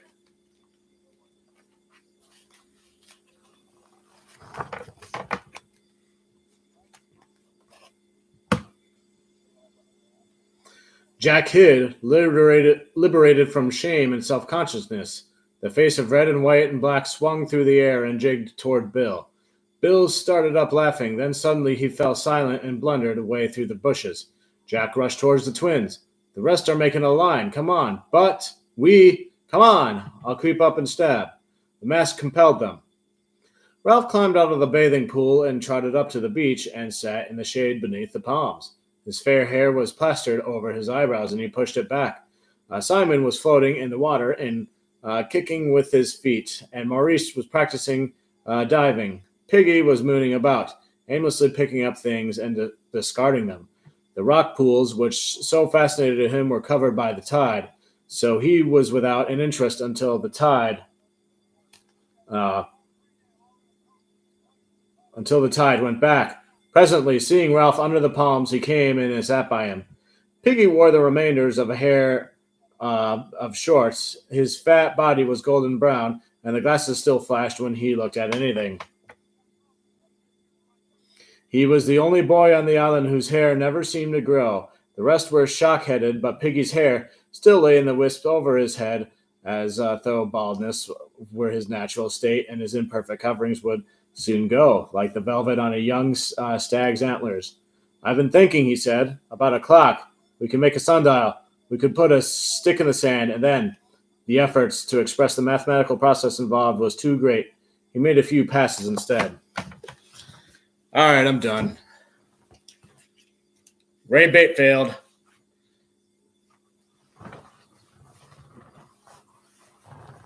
Roger Goodell was taking a group photo with somebody, and I missed it. I swear, every time Roger Goodell is at a Ford Field game, it's like the Grim Reaper is trying to do something.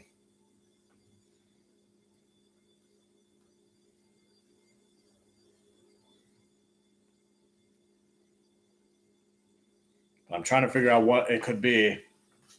Maybe it's because I did the Sideshow Bob evil laugh after the Lions beat the Bucs, and I thought the Lions would be the top team in the power rankings, even though I technically put them at 2, but Tom Grossi put them at 1. I don't know.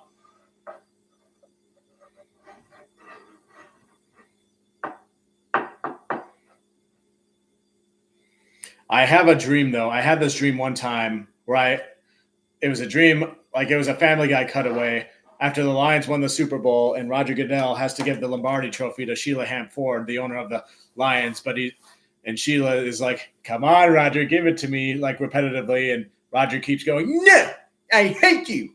Kind of like a 10-year-old kid or whatever, like the stuff that would make for a perfect Family Guy cutaway back in the day when Family Guy was good. So I could just imagine that happening. Maybe not like out in the open and public, but like internally, subconsciously, that's what they're all thinking.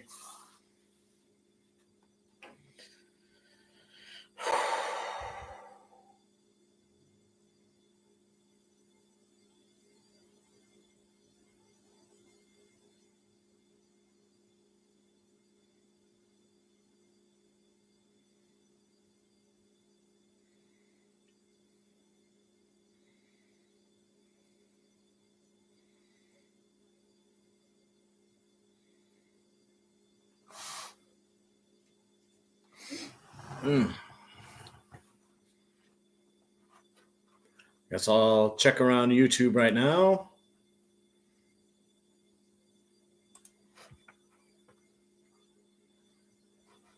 Pretty much the same stuff as before.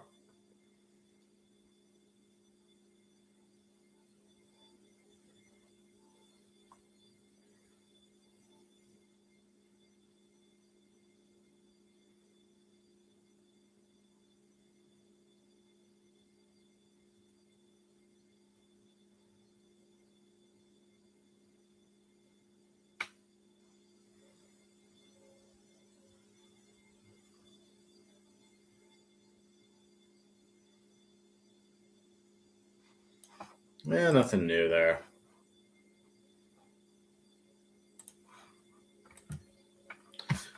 Oh, man. Yep, just waiting for the game to get back. I spent this halftime reading random chapters out of random classic books I have over here, like Tom Sawyer and Lord of the Flies. And the halftime is taking longer than I thought. So, here we are. I was worried about Frank Ragnow, but he looks like he's doing all right. So he's back in there. Jonah Jackson was out again, though. So, yeah, I told everybody all week not to underestimate. Oh, they're gone. Damn it. That's not going to be a raid either.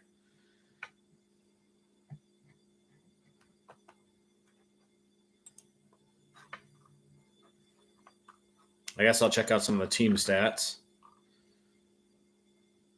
Tampa Bay's actually had more time of possession than Detroit, 15-37 to 14-23, but it's a slim margin. Detroit has no penalties yet in this game. That's good. Tampa Bay's 1 for 1 in red zone, while Detroit's 1 for 2. Tampa Bay's actually leading in rushing, 69 yards to Detroit's 39. Passing, Tampa Bay's also leading right now, 164 to 95. What? Who's getting all these receiving yards? Oh, Mike Evans, 4 receptions, 97 yards. He was picking it up quite a bit there. And Trey Palmer, 2 receptions for 32 yards there. And yes, Sam Laporta, 5 receptions for 46 yards, while St. Brown, 3 receptions for 18 yards. They're talking to Dan Campbell.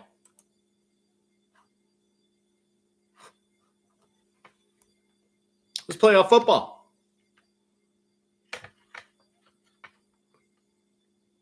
Mayfield's in the rhythm. We knew that could happen.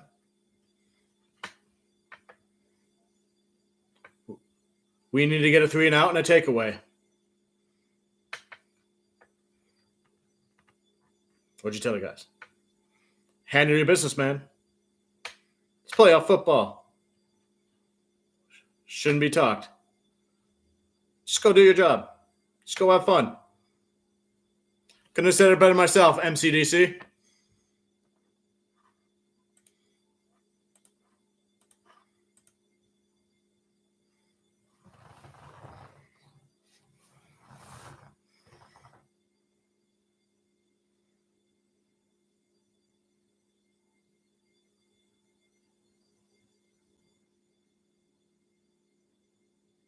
Kickoff, touchback. They're going to talk about Mike Evans and his bunch of yards and the showdown between him and Cameron Sutton.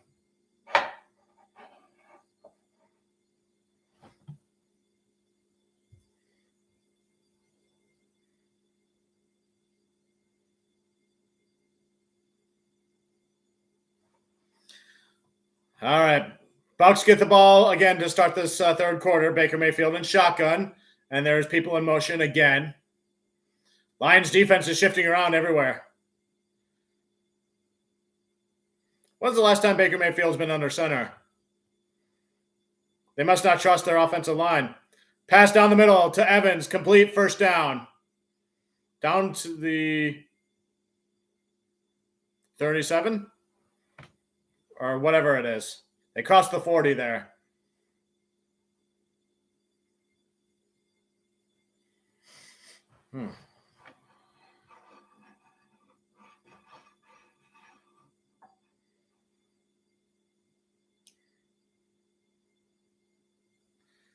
Okay, yeah, ball is at the 37.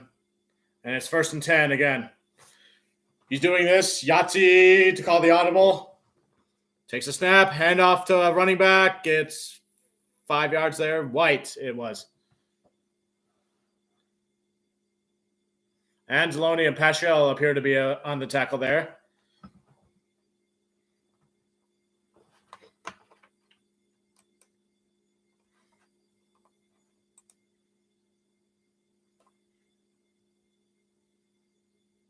No, Anzalone and Melifonwu were on the tackle there. Just had to check the play-by-play there. 2nd and 5.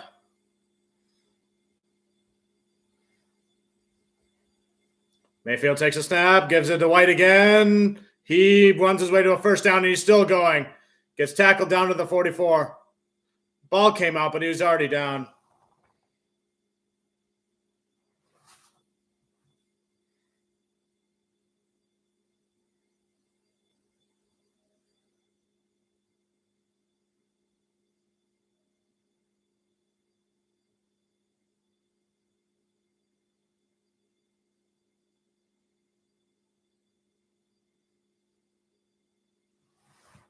First and 10. Ball at the 45, 4.5. Mayfield takes a snap, hands off to White again, gets a couple yards that time.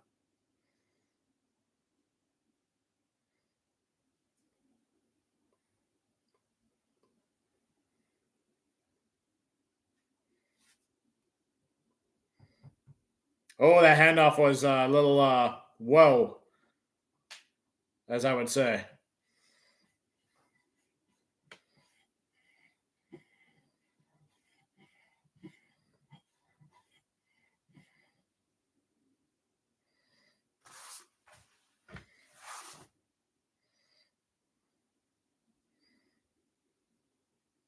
Second and 9. Mayfield gets the snap. He's processing. Pass down the middle.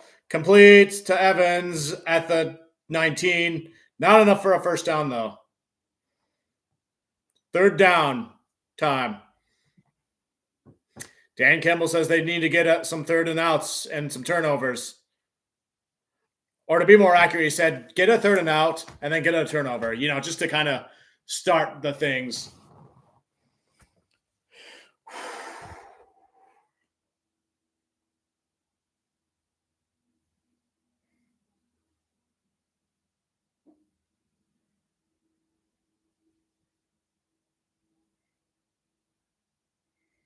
Mayfield takes a snap.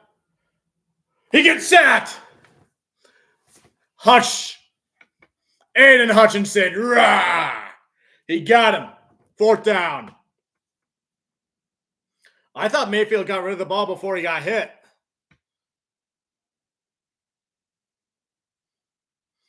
Hutch right on this. Oh, no, he was a pump fake, and then he hit him. Good job, Hutch. Good job on the sack there. Are they close enough to try it for a field goal? It looks like it's going to be a punt. The punter standing at what, the 40?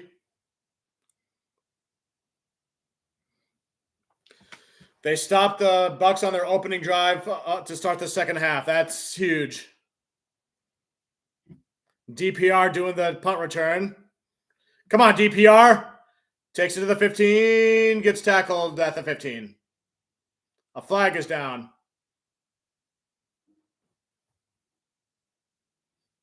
A scuffle's going on, but they're not showing it. Come on, NBC crew.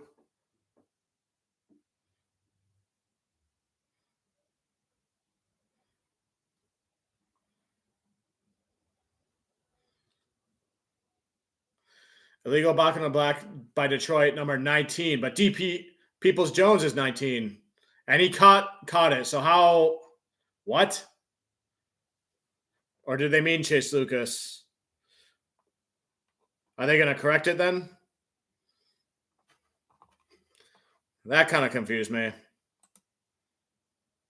I'm going to go to the bathroom real quick. I'll be right back.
All right.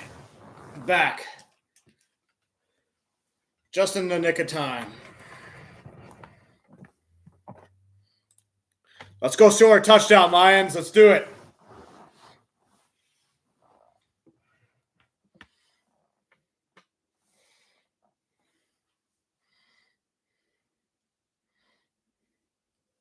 I brought back some applesauce to snack on.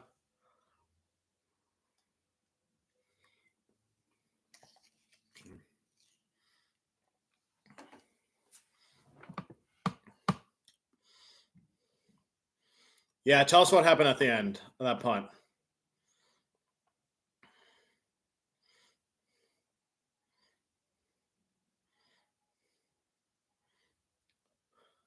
Incomplete pass to Goff intended for Reynolds, the St. Brown.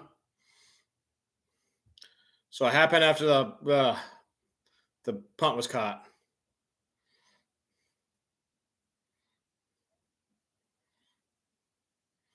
How good are the Bucs at not getting pass interference calls? They still have other penalties, though. The bias in the announcers is starting to show. Goff processing. Oh, he's running away. Gets rid of the ball out of bounds.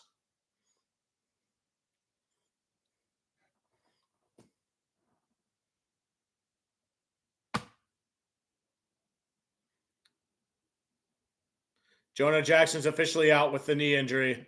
That is a bummer.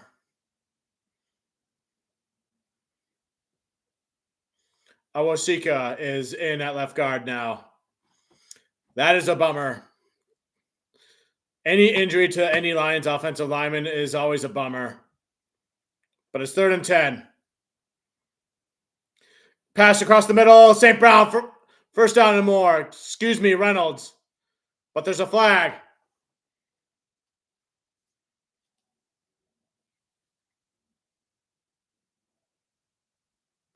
Montgomery chop block? Repeat 3rd down? Are you kidding me?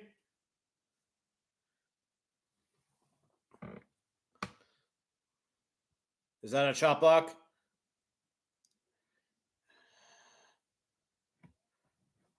Let's get a first down on this play then.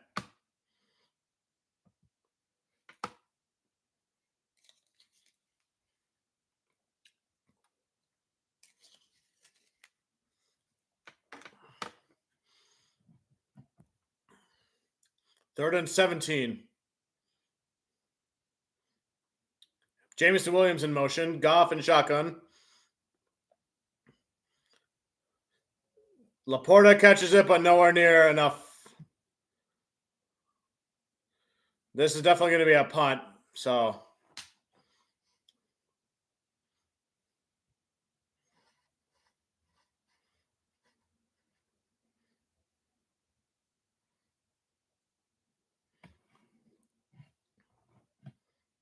I'm hearing the refs you suck chants.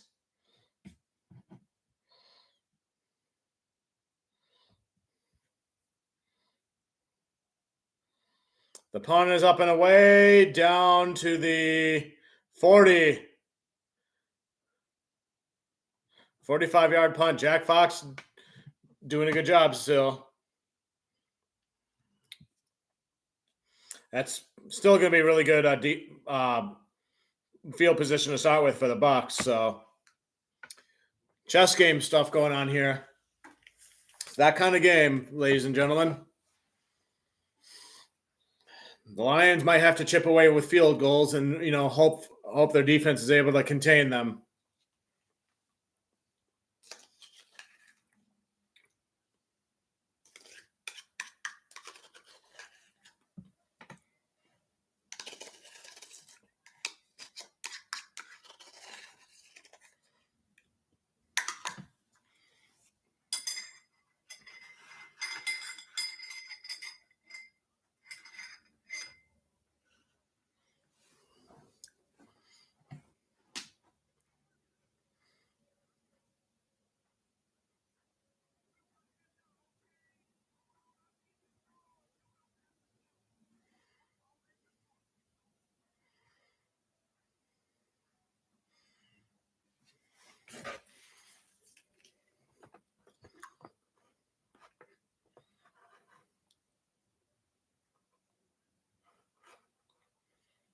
I'm just checking my analytics on my channel right now.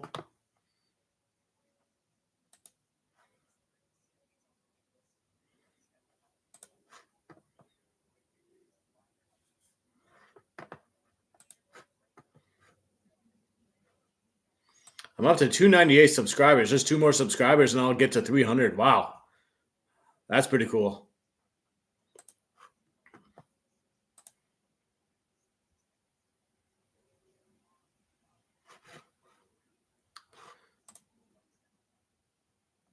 Yeah, my cheeseburger raid numbers are still up again. I think anytime Tom Grassi does a video about something, then my video appears as a suggested video at the end of his videos, and people are clicking on that. That's why, yeah.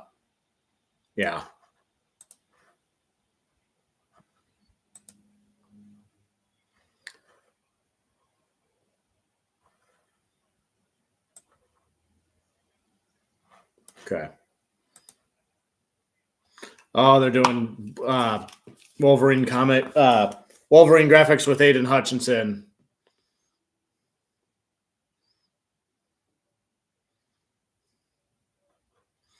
Aiden, oh yeah, because he's a Wolverine alumni. I get it now. I get it.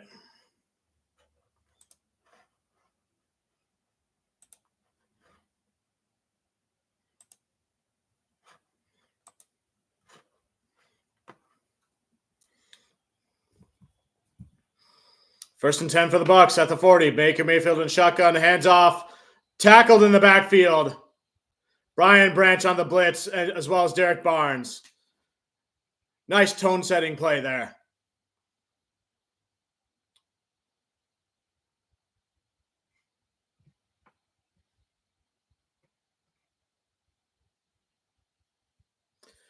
The Bucs offensive line, I guess, is struggling to block to their detriment and to the Lions' advantage. So I won't complain about that. 2nd and 14. If we can get a turnover here, because we're about to get a 3rd and out. Pass incomplete. We have a 3rd and out, just like Dan Campbell wanted. 8:27 to go in the 3rd quarter. I do believe the Lions are the more disciplined team, so they should be able to take advantage of the mistakes that the Bucs probably will make later on. Kirby Joseph doing this right above the receiver's face while he's on the ground. Classic. The first down marker is right at the 50, and they are at the 39. Mayfield going deep, out of bounds. No flags, no flags.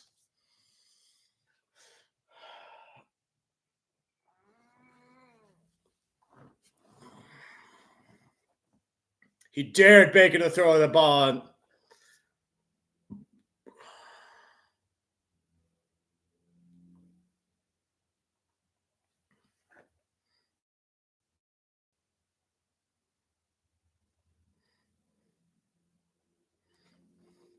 Now the Bucs are punting. It's 4th and 14, so there should be no fake punts or anything. Play clock down to 9, 8, 7. There we go.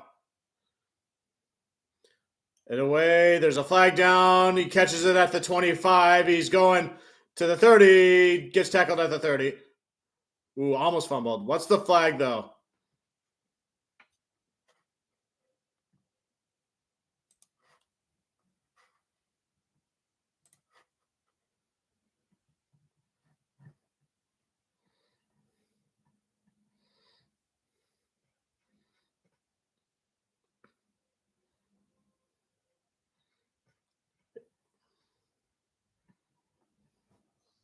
Okay, it's illegal formation on the punting team, on the Bucs. Added 5 yards to the end of the run. Lions get the ball back. Decent field position there. Where are they at?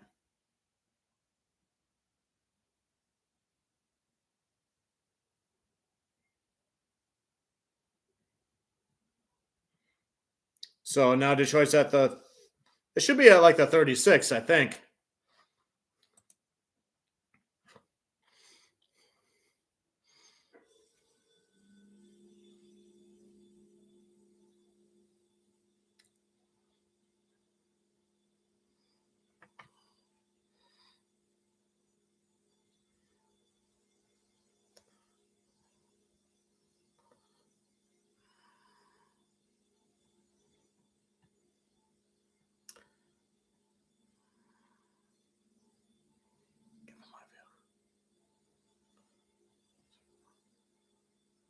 Request.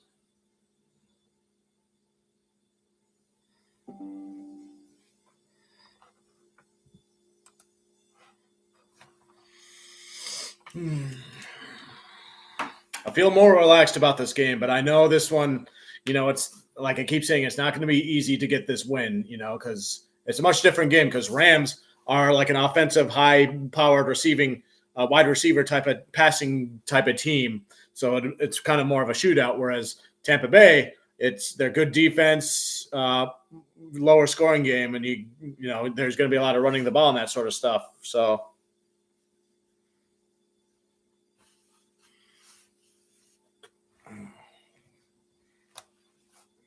no new text from my dad or anything yet.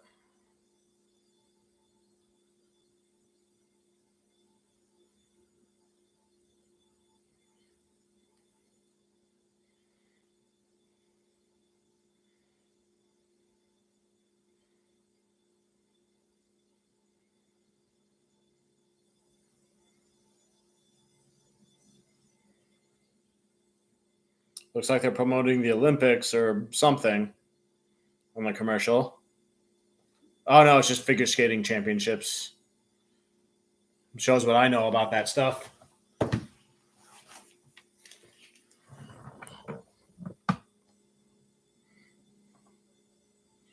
How much time is left in this quarter? 8:11, so we're right around halfway done with this quarter.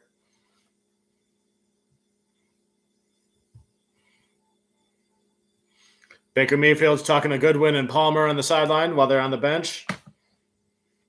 Doing manager stuff. Game manager stuff, I guess. Goff under center, 1st and 10. Play action to St. Brown. Gets about 8 yards there. Goes out of bounds.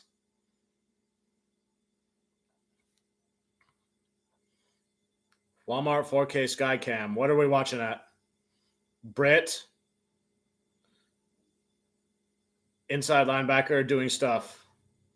Doing the blitzes. Helping to shut down the running game. How many running yards do we have? We beat the Bucs with the passing game the first time. Hand off to Montgomery. Pushing his way. Gets about a yard there. Almost got the first down there. All right, so rushing yards. Detroit has 39. Yeah, I guess they're right there. While Tampa Bay has 85. But passing yards, Detroit's up to 110 now, while Tampa Bay's got 172.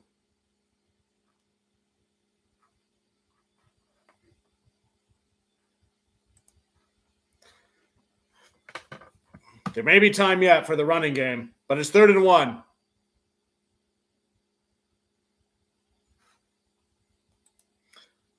Goff passes to Brock Wright, first down and more, down to 40. He duked away, and a big gain there, down to the 23. Brock Wright with those key day plays. And I know he's one of my dad's favorite player, if not the main favorite player. I'm going to text him there now.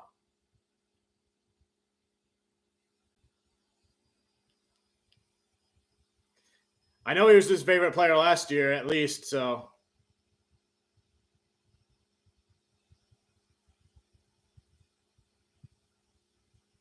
All right. 30-yard gain there. Goff. Hands off to Gibbs. Going around the edge. Penei Sewell on the pull. Nice 6-yard gain there.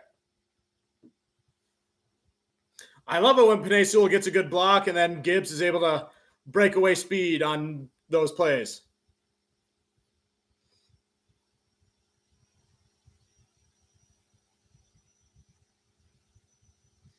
Penei shuts him off and then goes around to block somebody else. But it looked like he kind of got outrun there, unfortunately. But still, Penei Sewell, best tackle in the league. 2nd and 2 at the 18. Pass to Laporta. Wow, that was quick. Looks like he dove and got the first down there, though. And a Tampa Bay Bucs guy looks like he's injured, not getting up. Yaya Diaby.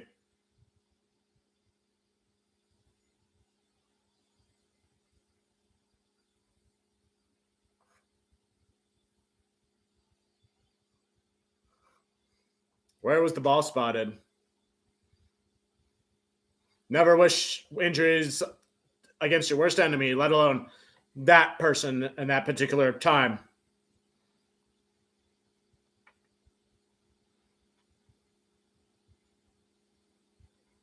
First down.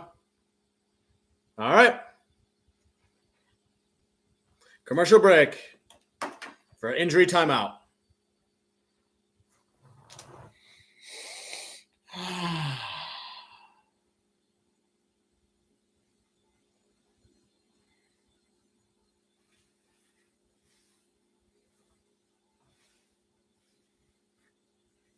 I'm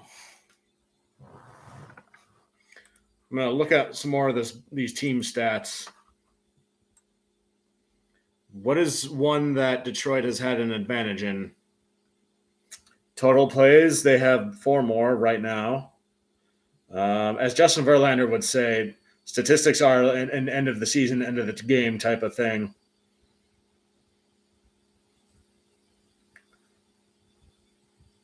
They have 1 more total drive than the other team.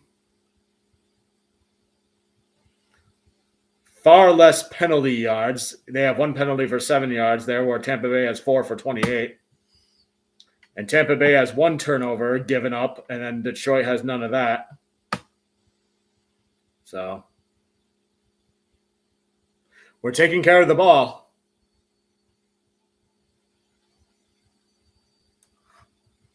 Box score stuff. How about that?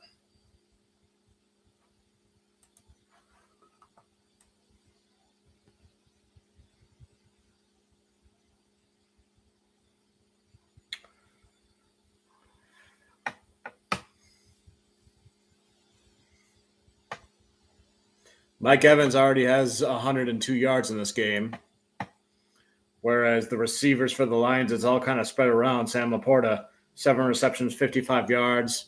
Brock Wright, 1 for 29 yards on that play we just saw a few minutes ago. St. Brown, 4 receptions for 26 yards. Let's look at the defense stuff. Brian Branch has 2 tackles for losses, which includes a sack. Fonwu has a sack. Hutch has a sack. So 4 tackles for losses total. CD Deuce has a pass deflection. Cameron Sutton has a pass deflection. Kirby Joseph has a pass deflection. And then meanwhile, Jamal Dean has 2 pass deflections, and Cansey has a pass deflection. That was early in the game.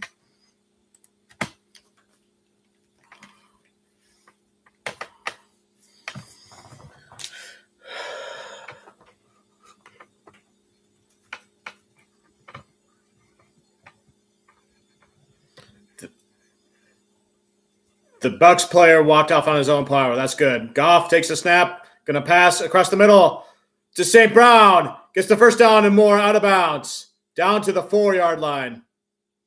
1st and goal.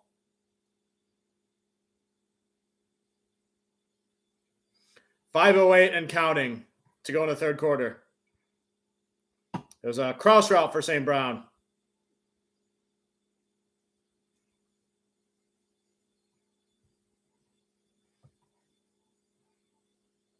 Good play by the Lions. They are at the 5-yard line. Goff under center. Montgomery in the backfield. Goff pointing. Tight end in motion. Hand off to Montgomery. Gets about 4 yards there. Down to the 1. 2nd and goal. Ben Johnson's wearing a gray hoodie. Looking at his thing while Dan Campbell walks across the view.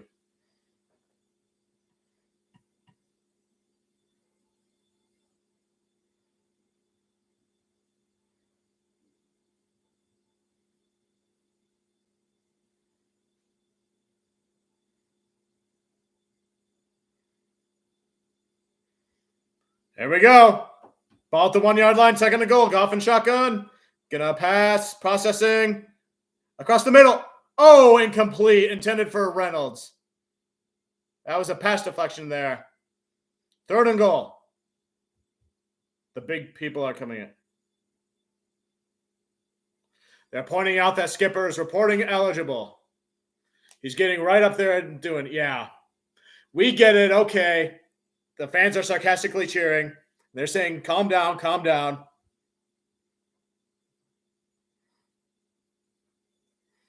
Come on, Lions. We got to get a touchdown here.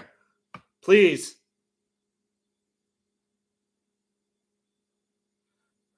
Lobs up. Oh. Too high. Incomplete. Probably going to go for it. You're right at the 1-yard line.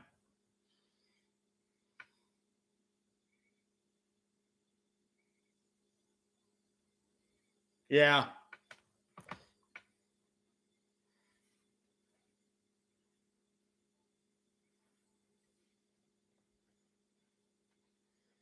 Here we go. 4th and goal. Dan Campbell doing what he does best here. At the 1-yard line for the touchdown. Come on, Lions. Hand it off. He's in. Touchdown, Lions. Craig Reynolds on the I feel like I haven't seen him in a long time. And the Lions take the lead. Woo!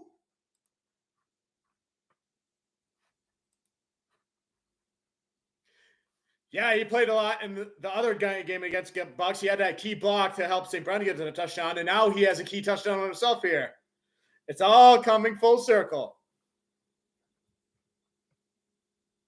With 3:48 to go in the 3rd quarter. Is Frank Ragnow getting looked at again? Extra point is up and good. Woo! The method to the madness. Great blocking by everybody there. The backup was in there. Great blocking by the O-line there. Give props to the O-line depth for that blocking.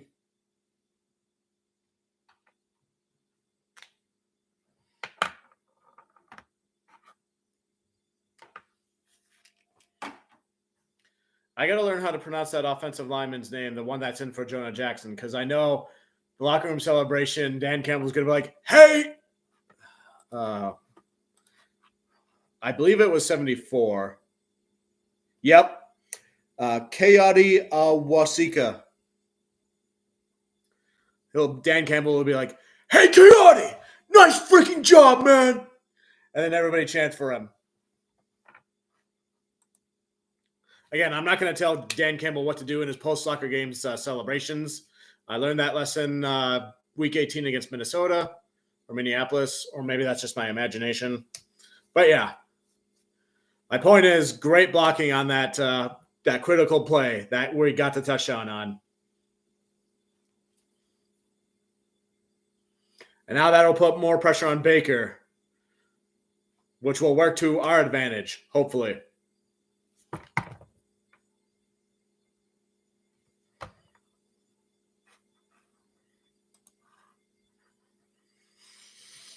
But if the defense can get more third and outs and maybe get a turnover like Dan Campbell said, another turnover, that would be huge.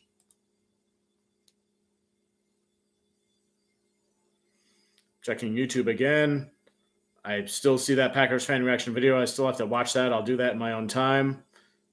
Probably after this game is over as I prepare. I'm not going to live stream the Bills and the Chiefs game, but I am going to watch it. I'll probably be on some live streams, making some comments and that sort of stuff. I probably won't do super chats, though.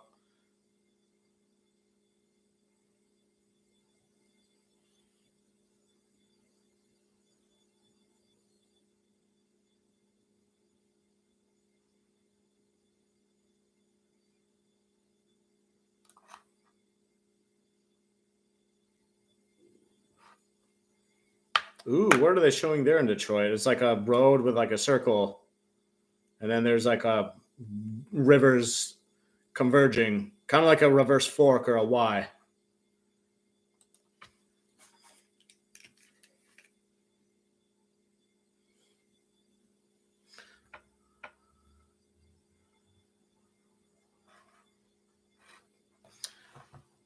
Hopefully Ragnow still comes back into the game.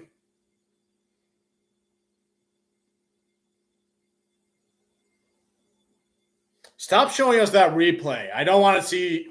Yes, I know Ragnow is tough, but I don't need to see that again. It's like NBC's doing psychological warfare against us Lions fans. Okay, he had a key block in that touch. Yeah, I get that.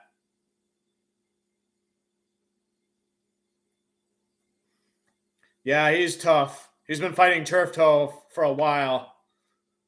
1st and 10. Baker Mayfield. Oh, no. Branch was offsides on that one. Evans gets tackled in the backfield there. Or was it Evans?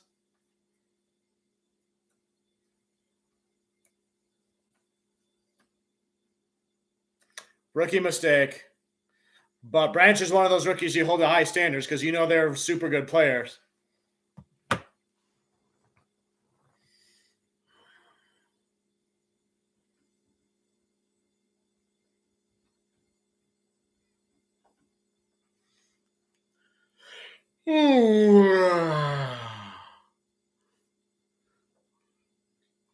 We just got to hold them.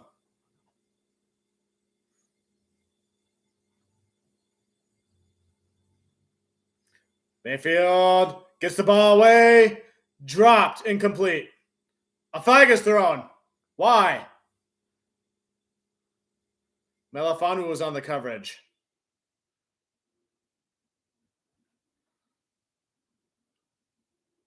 They think it's on Melifanu. And there's a Bucs injured player.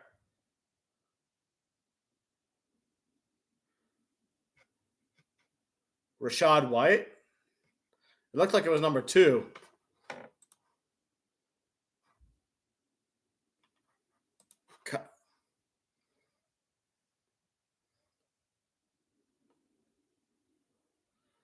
He was holding on Melifonwu. That's what it was.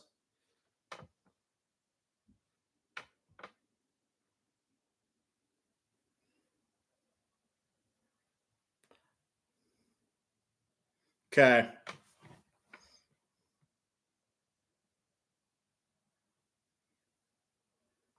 The crowd is chanting bullshit, bullshit. Onwuzurike landed on White. Okay, it was White. He's trying to sack Mayfield, and he kind of tumbled and landed on White, and that's why he was getting treated. He's on the sideline now, standing. You never wish severe injury on any player at all. But it's 1st and 10 for the Bucs.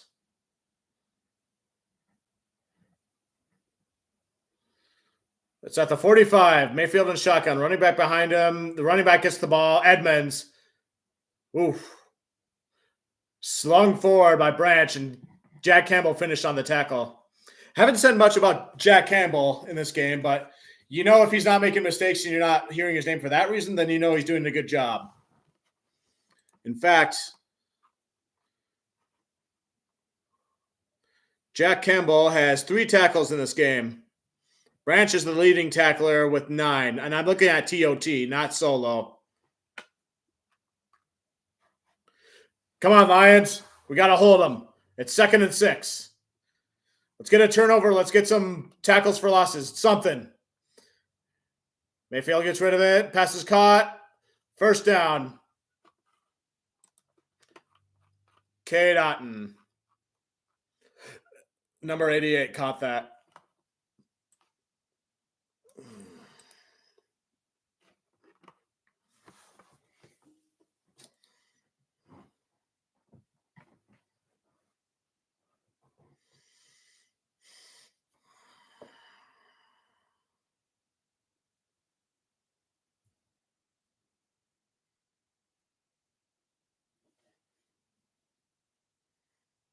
All right, 1st and 10 at the 48. Mayfield and the running back are kind of arguing where to go. Mayfield gets a snap. He's getting sacked. No, he's got away. He passes it. He caught it, but was he out of bounds? No, that is not a 1st down. That can't be. You kidding me? 1:38 and counting to go in the 3rd quarter.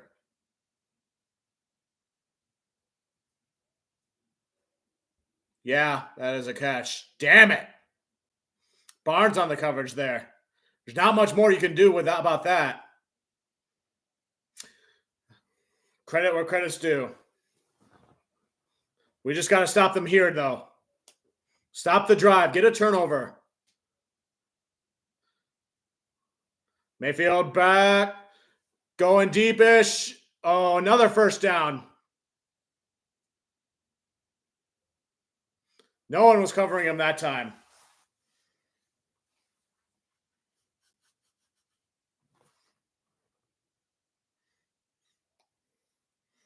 Barnes passed him off, and nobody picked him up.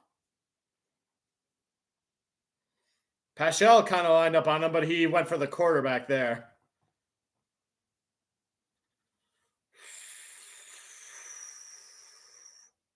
Come on, Lions. Geez, they're already at the 12. It's 1st and 10. Their 1st down's at the 2. Mayfield, quick pass to the left. Incomplete. Missed him.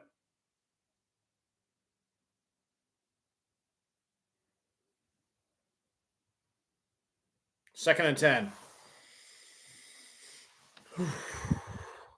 The clock is stopped at 24 seconds. Each team has all 3 of their timeouts left. If the crowd can get really loud, and then so that they can't hear the play call, force them to do a timeout, just like last week against the Rams. That'd be advantageous. Baker lifting up his leg. Sinshok keeps lifting up his leg, takes a snap. And Mayfield scrambling to his right. Oh, he gets rid of it out of bounds. He was about to get sacked. He got rid of it.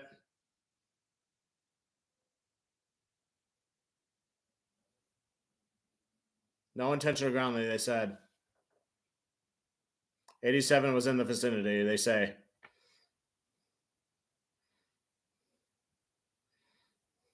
Lots of pressure on there. That's good. 92 was there to about to get him. Who was that? Who is 92? He's not on the roster. They're not going to challenge it. Baker takes a snap, dump off there. White's going to get in for a touchdown, Bucks. Shoot. They went for the blitz and it backfired there.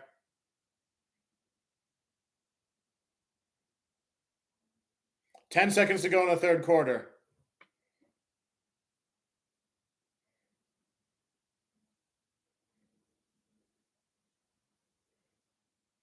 They're ripping Dan Campbell for challenging it or whatever. Dan Campbell probably wants to save his timeouts, though, which is smart, I think. You could debate either way with that. So we're tied again on 17s. Tampa Bay has not yet had the lead in this game, though. Let's keep it that way.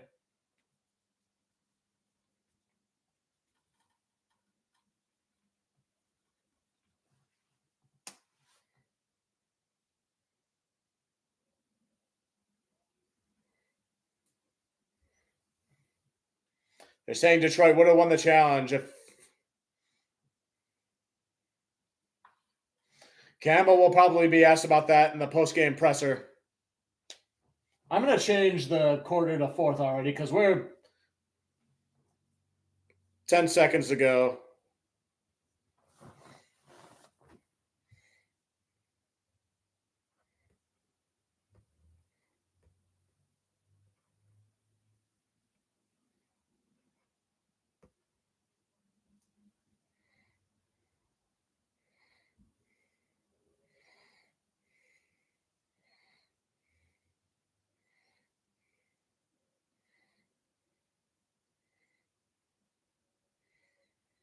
I guess I'll wait to write the 4 after the quarter officially ends.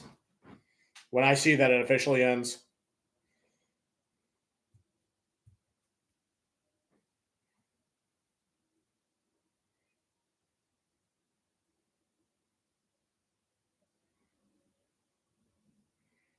They're talking about Tampa Bay. They fought their way back to the postseason and all that.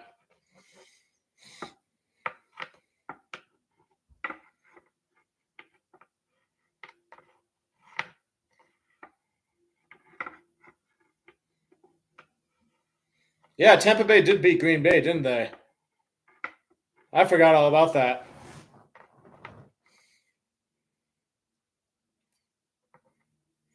Goff, kill. First and 10. St. Brown in motion. They hand it off, going around. Gibbs gets about 5 yards there. Clock is running.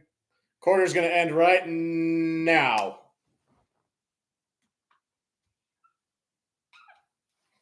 I have confidence the Lions can get another touchdown or score again.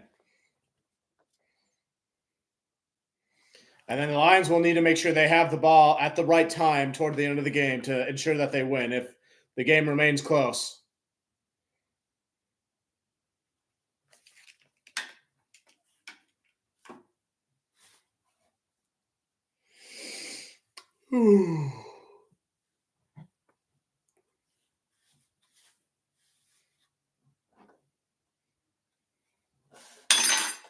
I'm going to get into what's left of my cookies here that I was snacking on last night.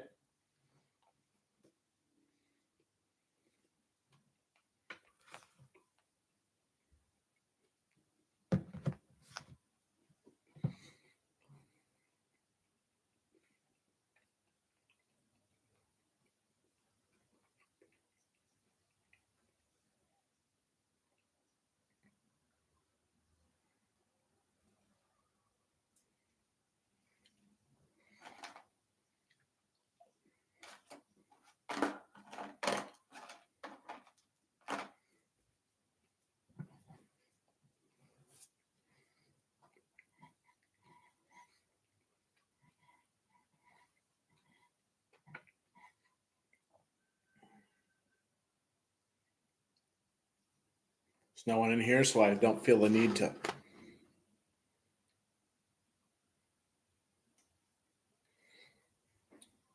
Maybe there's a problem with my title, and that's why nobody's watching. Well, Beast was able to find it, but he probably gets notifications of my live streams. So that's probably what happened when I streamed the Cowboys game, and I accidentally wrote the Saints in the title.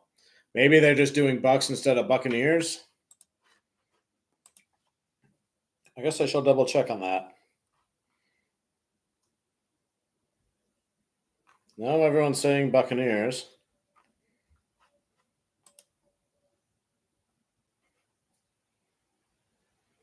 Because that is officially their name.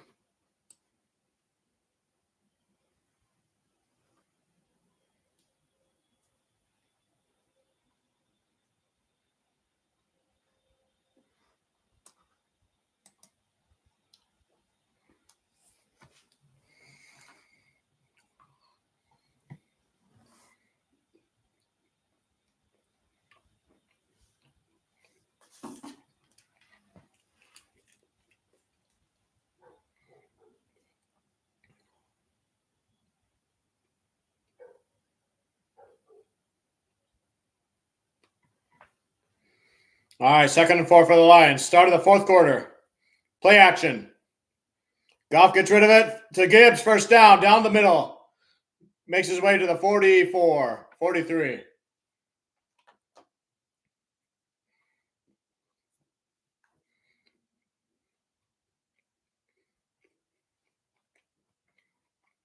Number 0 on the Bucks. What is it? Oh, it was, Dabby. I guess he's back.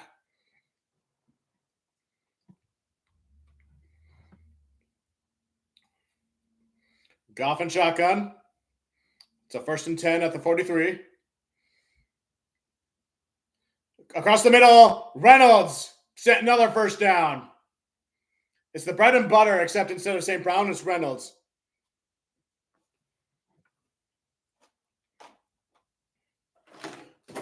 Oh, my cookie container spilled across the edge. The weight shifted too much over. I'll clean it up at the next commercial break.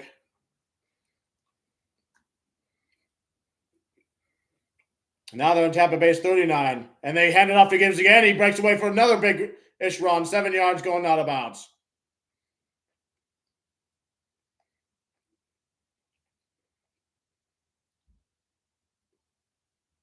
Kayvon Merriweather, Buck safety, carted off, ruled out of the game. Okay?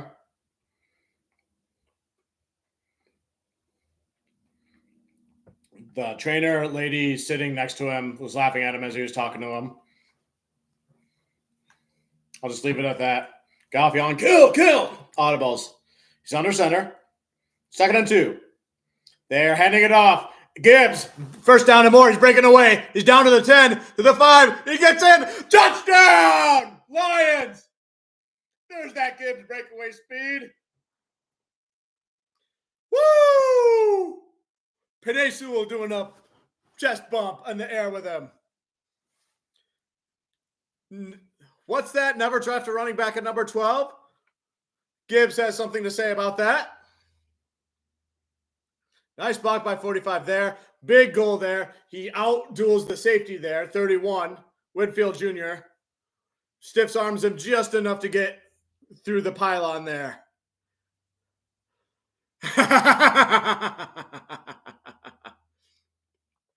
When the Lions want to crank it up a notch or two, they do it.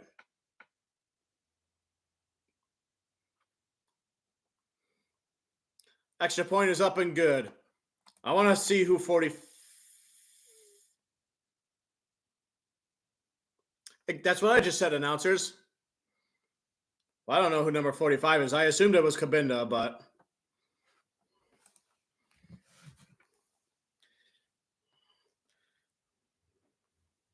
I'm going to text my dad. Gibbs.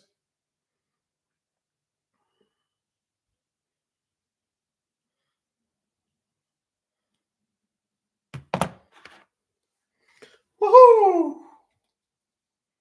They're doing a preview for that show I was talking about.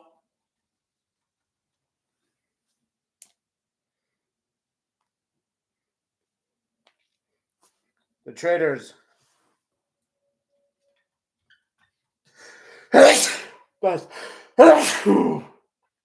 Bless me times 2. Woo!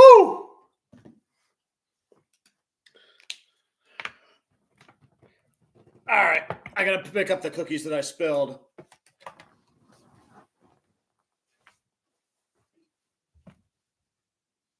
Well, there's only 2 left. Not bad.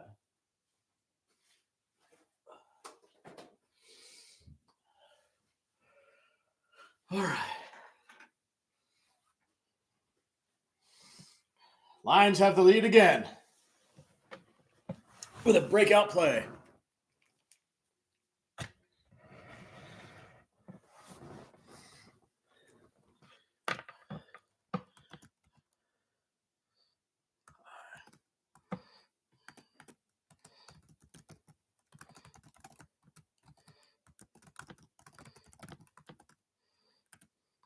Hi, Sean. Hi, Mom. Hi, everybody. It was a big play from Gibbs just now. Got to finish out the game, though.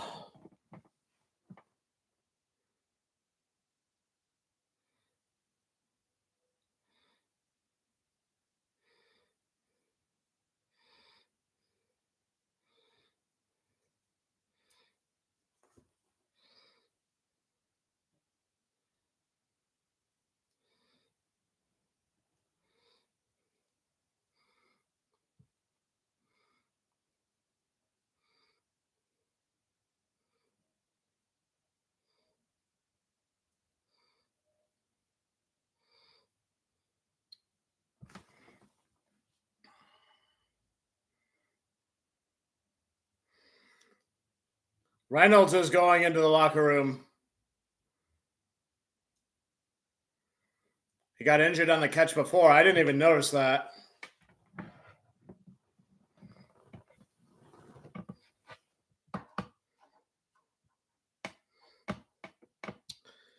Kickoff's about to happen now. Probably be a touchback again.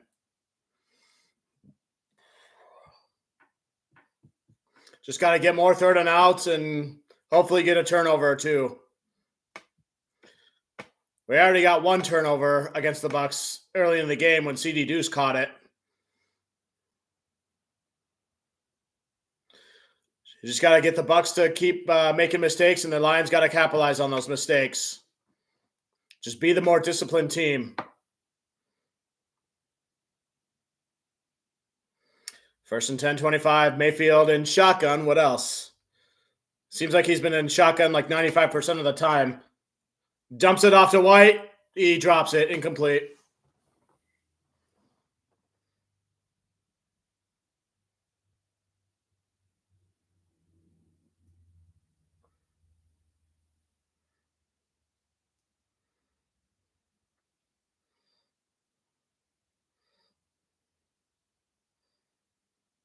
Announcers are confirming the fans have brought it for 8 quarters and all that. They're doing what they can. Been at this game back in September, and it was loud then. I can only imagine how loud it is now. Baker takes a snap. Processing. He gets rid of the ball. Incomplete again. 3rd and 10. I think the Bucs are starting to crack. They're getting tired. They're going to make more mistakes, and the Lions are going to capitalize on them. I'm calling it right now.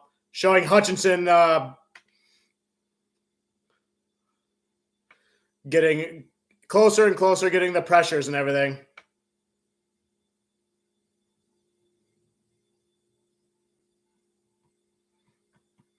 Third and 10. At the 25. Baker takes a snap, dumps it off to the side. White catches it and breaks a tackle. Not going to be enough for a first down. It'll be 4th and what? 3?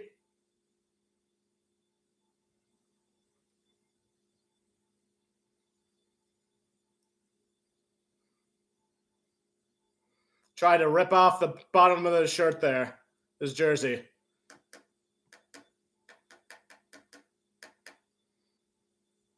4th and 4. They're probably going to punt it.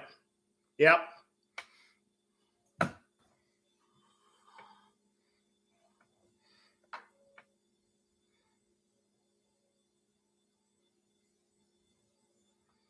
The punt is away. Bucks have a really good punter, by the way. Gets it. Bouncing around the 10 to the 12. Down at the 9. I'll double check the ESPN play-by-play to confirm. Yeah, I admit I'm not the most up-to-date on the punting rules about that stuff, but I like to double check just to be sure. Oops, I accidentally saw the next play there. They say down to 11.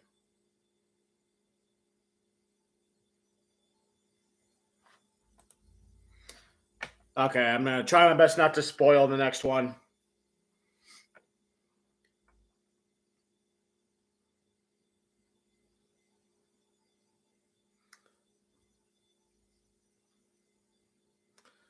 Pass to Laporta, complete, gets a couple yards on the play.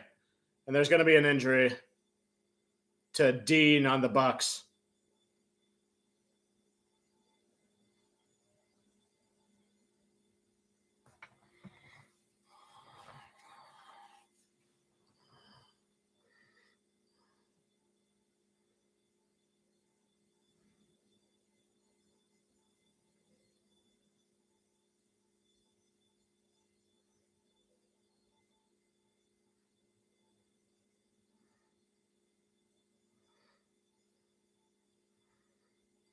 I completely zoned out there what they were talking about.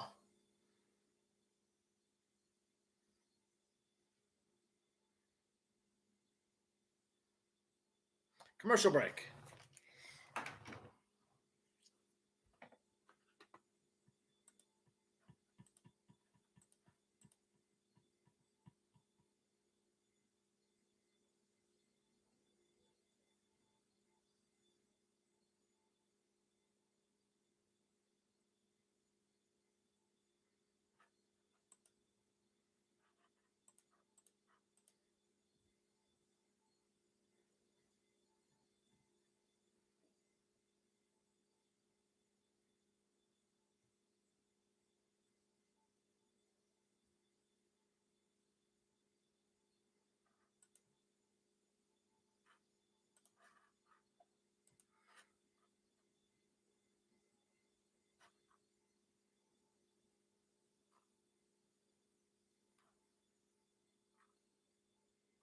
Nothing new on YouTube there. Let's check out ESPN's homepage. Maybe there's some fresh headlines there. No, not really. Just the game call for the Lions in the Bucks. Follow live. Lions take lead on Gibbs' 31-yard TD.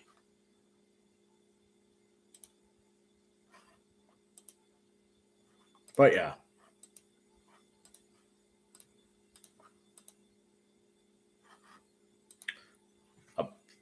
Updating fresh the MLive stuff.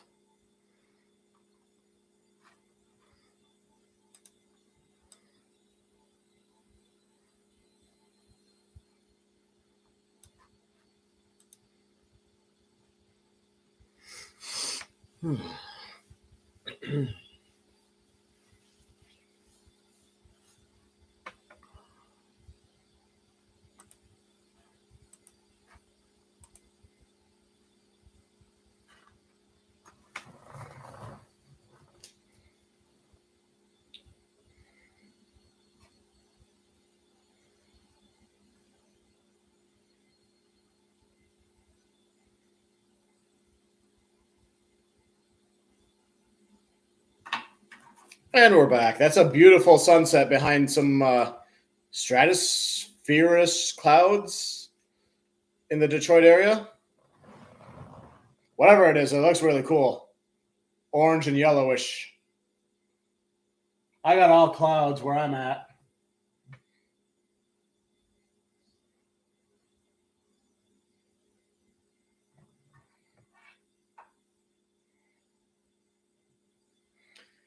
First and 10, Goff under center in motion. Play action, dumps it off to the running back across the middle, gets the first down there. Montgomery, I believe that was. Yep. Yes, sir. Dean is like leaning on the side of the bench, like on his like right, still kind of looking injured there.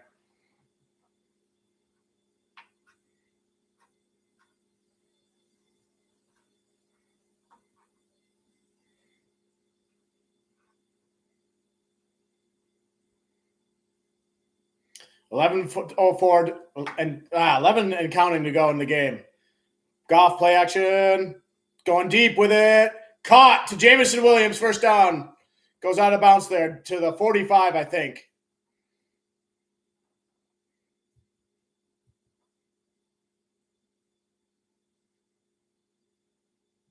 They've been practicing that route, they say, and they got it.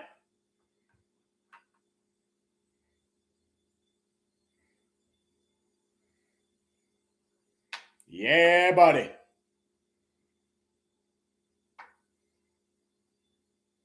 They're at the 49. First and alert, they're saying. 52. Triple set. Hey, hand it off. Gets about a yard there. Okay, no gain. Whatever. It was close. It looked close. Yeah, that was 1 yard gain. 2nd and 9.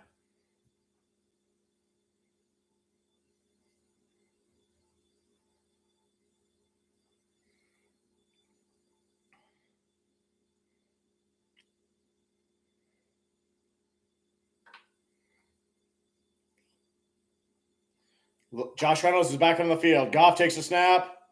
He's about to get sacked. Elijah Cansey there again.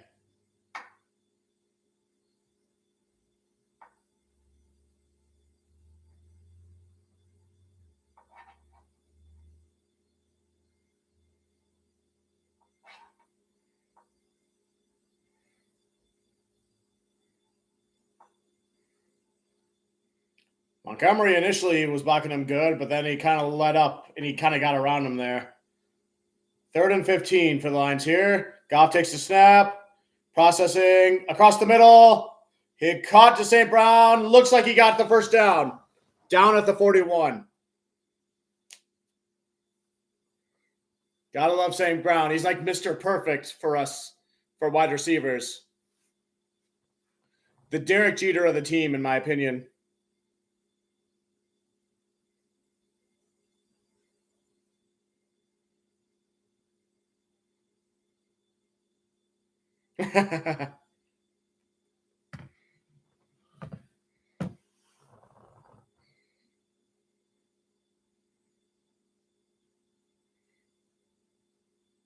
St. Brown in motion. Goff in shotgun. Pass across the middle. Gibbs catches again for a first down and more, down to the 20. Out of bounds. The Lions are looking to put the dagger on this. My dad just texted me. He says, my stepmother wanted to tell you, which is me, she asked the Lord to make the Lions win. It's like, nice. Very good. Couldn't agree more.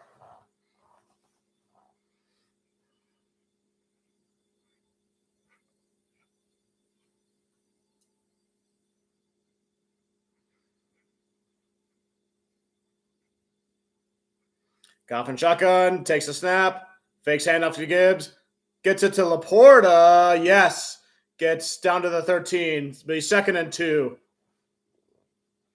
7:25 to go in the game. Lions are looking to put the dagger on this game.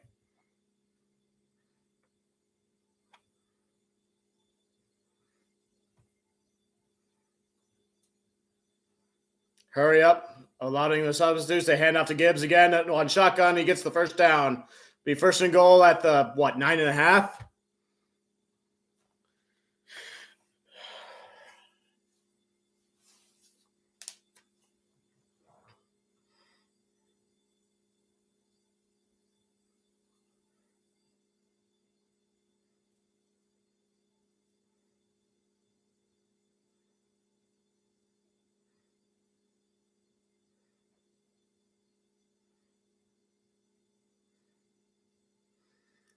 9.5. Play clock at 5, 4, 3. Ball snaps. Goff and shotgun. Passes it to St. Brown in the corner. He caught it. Touchdown, Lions. St. Brown. That's his dance there. He'll talk about that on the 33rd team. And another 30-point game there. First one for the postseason for the Lions.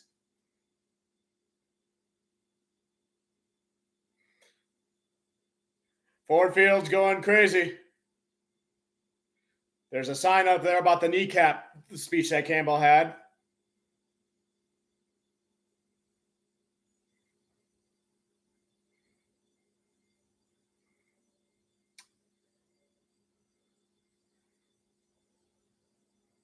Jared Goff chants.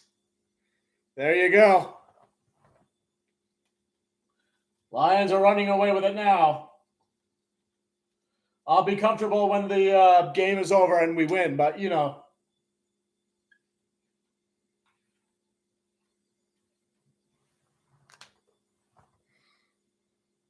Man, St. Brown.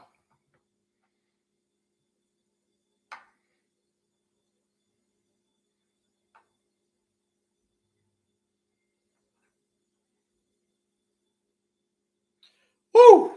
Love that replay.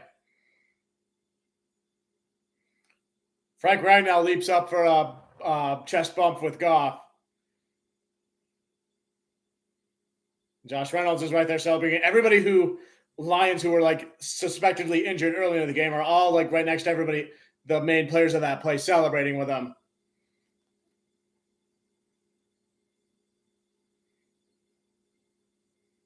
Nice.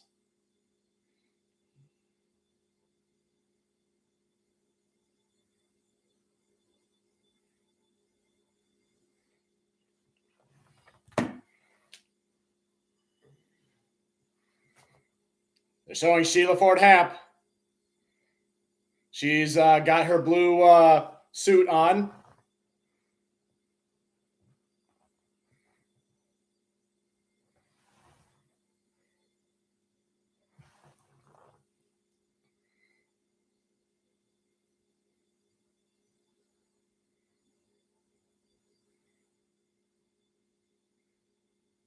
Thank you, Sheila, Brad, and Dan. And the Lions are asking the crowd to go wild. We got 6 minutes and 22 seconds left to go in this game, so we got to make sure we shut down the Bucs. They were starting to get sloppy, and we got to finish the job. Mayfield gets the snap to Evans, gets the first down. We got to just finish this game.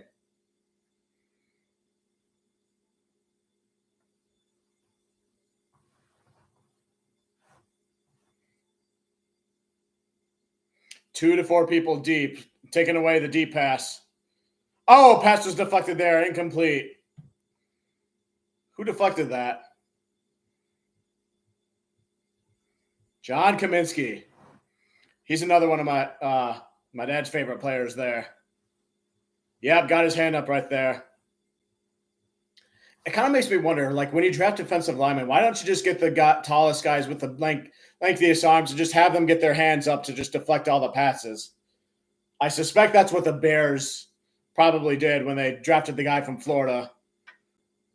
Mayfield takes a snap, and he almost got sacked, and he's still getting run. And they finish him off. Melifanu, Brian Branch, Germ was there. Melifanu on the blitz, as well as Reeves Maben. They get him on the sack. It's third down, third and long.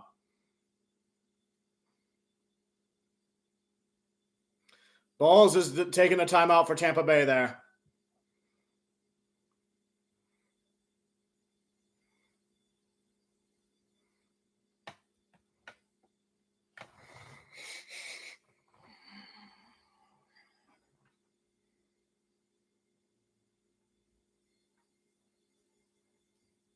I think Hutch was about to get him there too. He just narrowly evaded the grasp.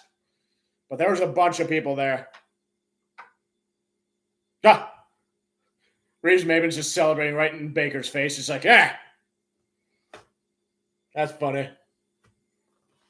And I have nothing against Baker Mayfield personally. Like, I think he's all right and he's had a tough path, but I'm not going to give you positive credit while you're trying to eliminate my team from the postseason, except right now, which I'm getting more and more convinced that the game's over for Baker Mayfield. But,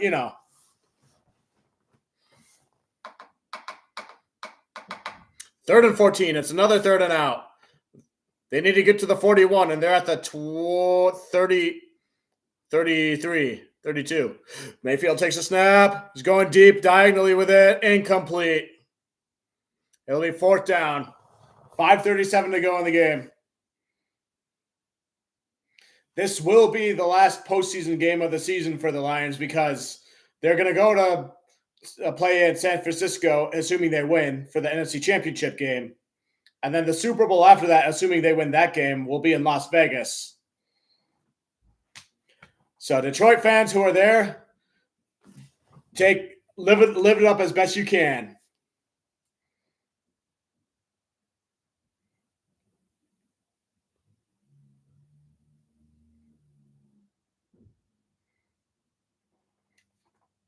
Oh, they're going for it on 4th down. I guess they have no choice, but they gets rid of the ball deep. It's caught, 1st down. Evans, wow. Okay. They went for it on 4th down. They got it. Man, I thought they were going to punt, and I wasn't paying attention, and then all of a sudden, blah.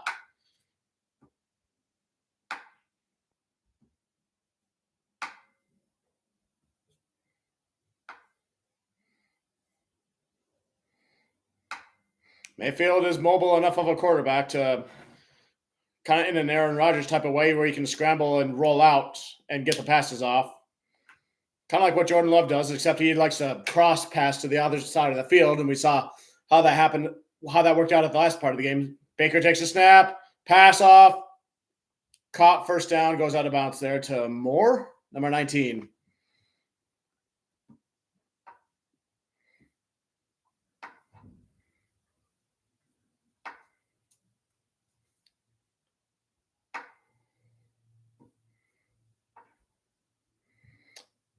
Jack Campbell is behind Aaron Glenn there on the sidelines. So Baker takes the snap. They're driving. He catches it down to the 15 to Godwin. They are moving the ball here.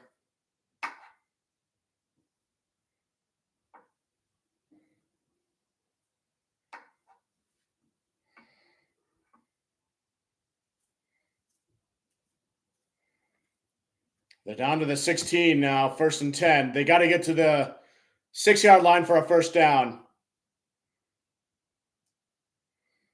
Let's get a red zone stop here. Mayfield passes out of bounds.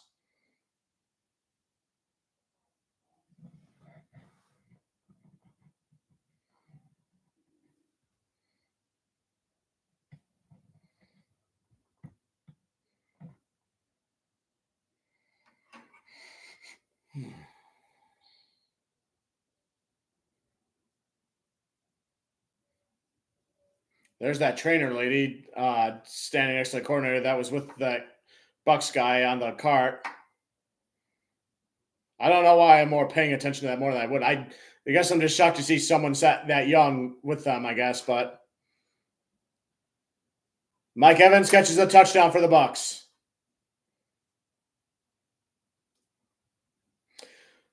The Bucks managed a touchdown there, but there's 4:37 left to go. The Lions just got to run down the clock. And it's going to become a game of timeouts.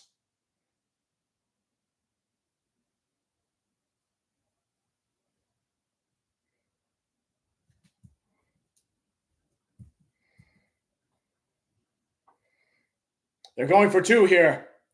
Okay, this will be important to stop that. All right, Lions, get the stop here.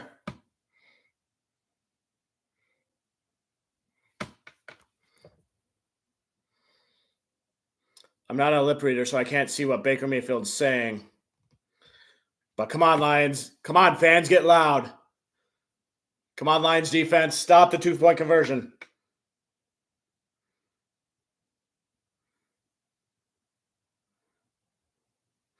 Passes lobbed up. Incomplete. No flags. Melifon won the coverage there. Meant for Evans. 2-point conversion, no good.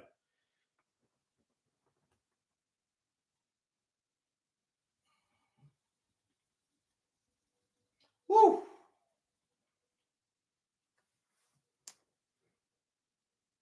Kept backpedaling and it didn't work out. Tried to catch it around Melifon, who's back right on the 6, and it didn't work out.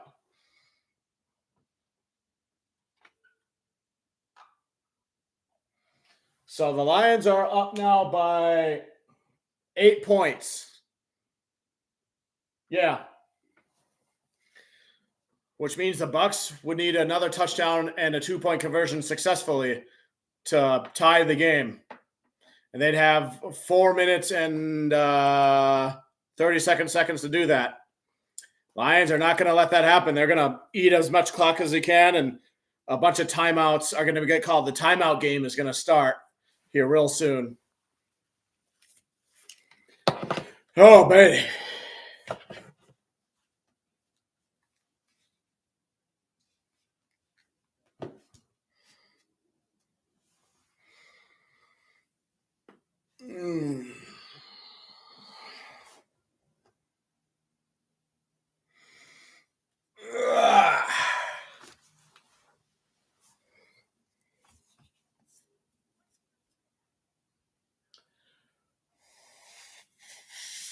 Wish I could whistle like with like the fingers in the mouth thing to make it loud to like call somebody over. Like,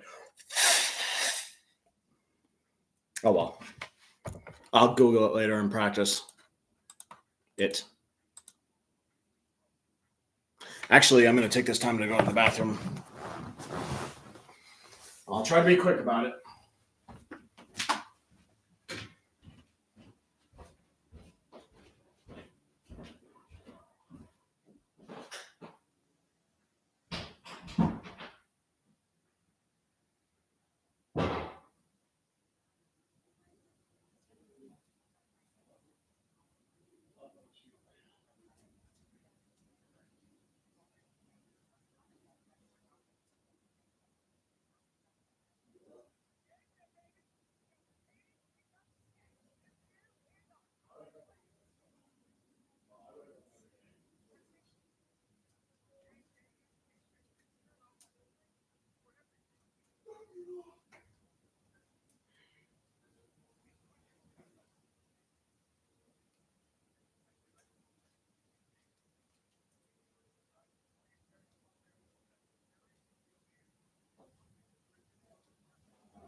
Okay, did I miss much? They're already at the 50.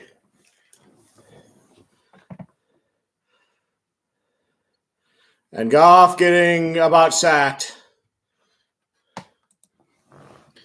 I want to see what I missed. Tampa Bay used a timeout. Now they're using the second timeout.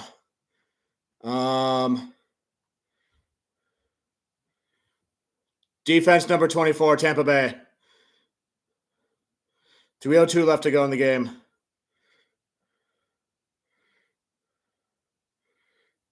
Touchback. What happened? Oh, he hands to the face on Josh Reynolds. Yep. Goff pass short right to St. Brown for 15 yards. Montgomery right tackle for 11 yards. And then Goff gets sacked. So I missed a couple decent chunk plays there. But like I keep saying, Lions just got to run the clock.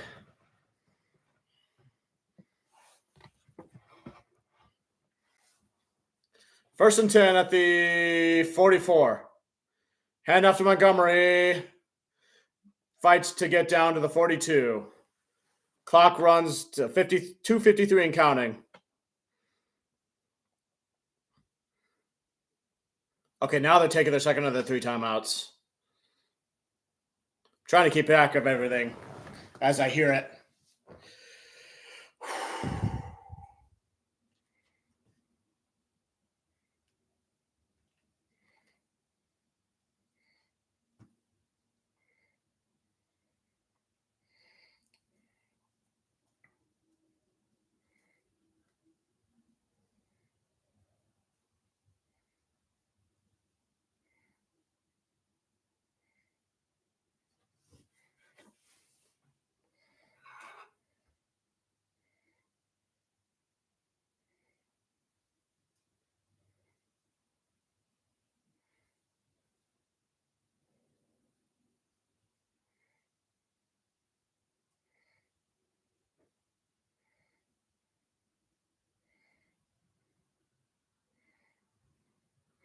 Second and 7. Ball snapped. Play action. Goff dumps off to Montgomery. That'll be a tackle for loss there. He got hit as soon as he caught it. Letting a ball run down. 2:42 and counting. The Lions are in a favorable position here. They're at the position that they want to be. They want to run the clock down with the decent enough lead. They're at 3rd and 11, though.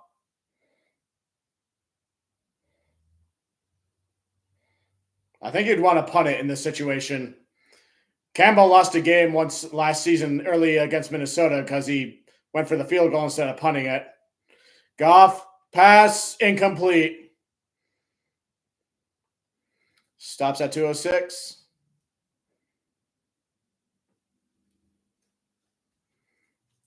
Yeah, I would punt it here. And it's too far out to go for it on 4th down. Come on, Jack Fox. You pinned him at the 1 at this point in the game last time. Can you do it again? Oh, Jack Fox, come on. Use your punt magic, Jack Fox.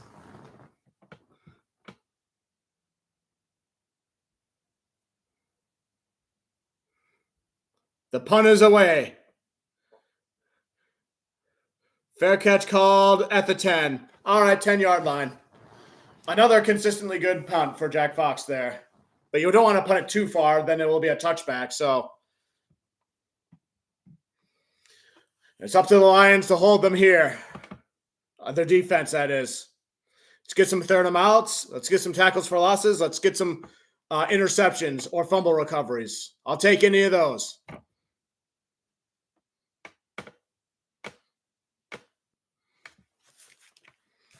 Woo. Having fun with this game.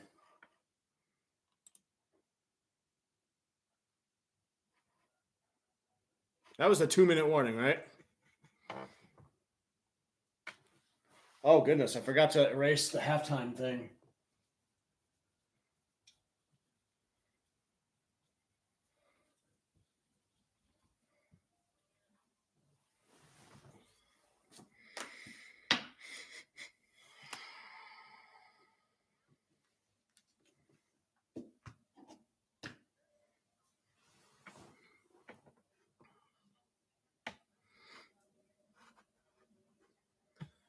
Let's look at some of the team stats. Lions took the lead against the Bucks in first downs, 26-23. Total plays 68-58 for Lions. Bucks are still ahead of the Lions in total yards and passing yards, but the Lions took the lead in rushing yards, 117-89. Penalties, the Lions 3 for 17 yards, Tampa Bay 5 for 33 yards. Red zones, Tampa Bay is 3 for 3, Detroit is 3 for 4. Time of possession, Detroit has the lead there, 30-27 to Tampa Bay's 27-34. Box score stats.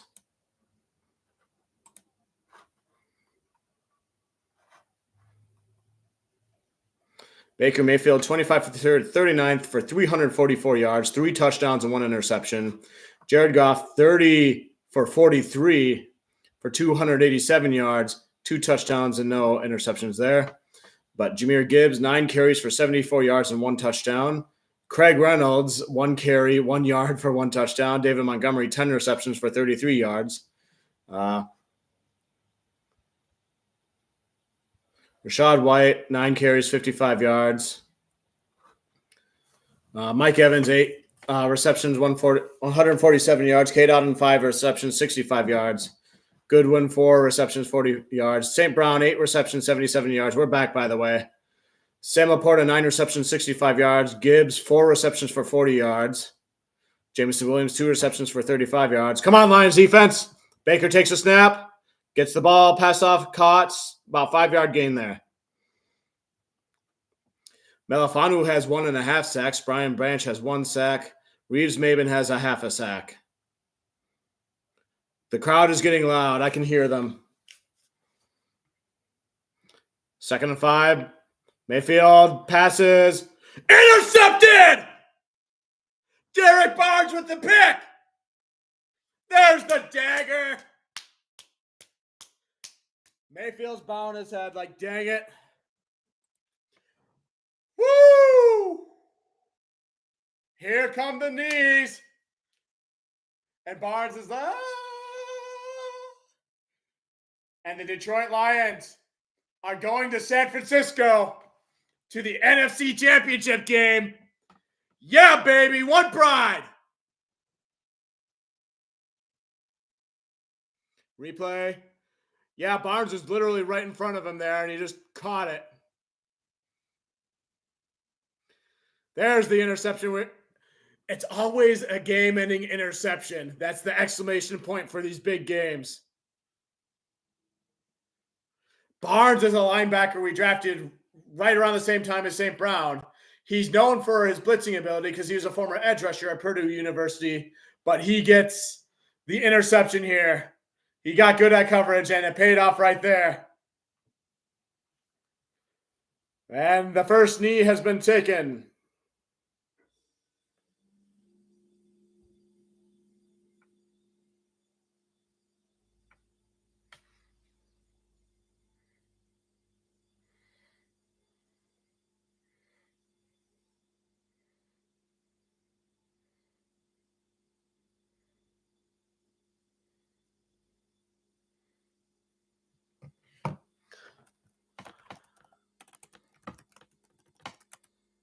Jared Goff chants are starting again.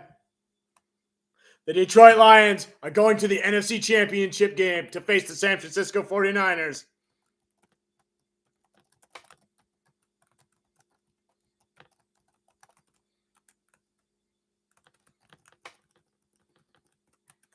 Woo!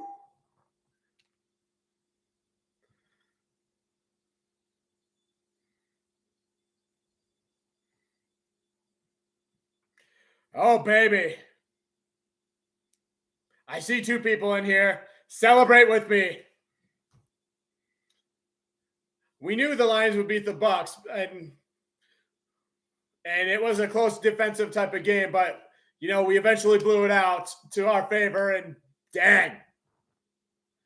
This will be the last game at Ford Field because they got to go to San Francisco Stadium for the championship game, and if they beat them there, then they go to the Super Bowl in Las Vegas. So, whew. I see streamers going off in the top of Ford Field as Goff is saying his congratulations and everything. Enjoy it, Lions fans. We are witnessing history for us. Oh, baby. And the Packers failed to advance, but the Lions do, which means the Lions' dominance over the NFC North is complete because we got the NFC North title. We made it to the championship game while Green Bay did not, even though they were in the postseason. So the NFC North completely belongs to the Detroit Lions.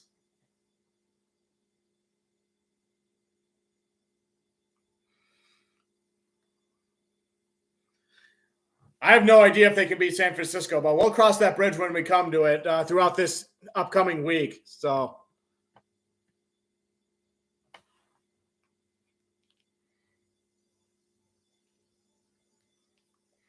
Ragnar looks like he's in tears right now, getting emotional. We'll probably hear all about it. Savor this moment, people. And don't get me wrong, the Buccaneers put up a valiant effort, and I knew they would. Baker Mayfield played his heart out there. 377 passing yards. Several Bucs on the defense made it a challenge. Mike Evans played his heart out too, but, it is what it is. Mayfield had a lot of tough games where he played his heart. He gets the Kirk Cousins Award, as Perna would say. But I think Mayfield has found a home in Tampa Bay. That's what I say. No rhyme intended. Campbell's happy. He's like, yeah. I can't wait to watch the post-game press conference with Campbell and the other players. CD Deuce is running his mouth again. Rightfully so now. He's like, yeah. Just jamming out to the tune of the outro for NBC. Hutchinson with his earpiece in his mouthpiece in his ear. Barnes going like this. He's earned it. He's getting his moment. Woo. Couldn't agree more, Beast. Couldn't agree more. It was much more higher scoring than what I thought it was, but the offenses really started to light up like later on in the game. The Lions literally kicked it up a notch in the fourth quarter there. Gibbs, that touchdown there was key, along with all the other drives. Oh, baby. What are those final game statistics? Goff, 287 yards, 2 touchdowns, 0 interceptions. Like I keep saying, Baker Mayfield, 349 yards, 3 touchdowns, but 2 interceptions. Mike Evans, 8 carries, 147 yards. The passing was distributed very evenly throughout the Lions receivers, and the carries were pretty distributed evenly between the running backs. Tampa Bay did a good job shutting down the Lions rushing game for a while there. But the defense came up huge and got the stops when he needed to. So if he had another good game, like 6 solo tackles, 9 total tackles, total 1.5 sacks and all that stuff. So, man, oh, man. 2 interceptions by the Lions in this game, one by CD Deuce and one by Derek Barnes there, as we just saw. And then let's look at Jack Fox punting stats, because I know the punting game was big in this game. So 5 punts, 218 yards, average 43.6 within the 23. 3 of those punts were within the 20. The longest one was 48 yards. Jade Camarda for the Bucs, he had 4 for 207 yards, 51.8 average. 1 TB, that was a touchback. 2 in the 20, and his longest was 66. So, the punting battle was key in that game too. Yeah, I thought it was going to be a defensive game, and it was like that for a while, but then both teams just blew it open later in the game. So, but I'm happy that I was wrong about that. So, yeah, indeed. Indeed. The Lions have the NFC North Championship. They won a playoff game. They won 2 playoff games now, and they've advanced farther than the Green Bay Packers as the only other NFC North team that was alive in the postseason. So, yeah, I'm content with whatever happens now. Obviously, I know the Lions want to win the Super Bowl, and I'll say that I have faith in them doing that. How about that? So, I'm just savoring what's left of this broadcast, and then whatever, like they say and everything. And then I'll just sit back and enjoy the Chiefs and Bills game later. I won't live stream it, but I'll probably be active in some live streams. They're talking to Goff and Rag now.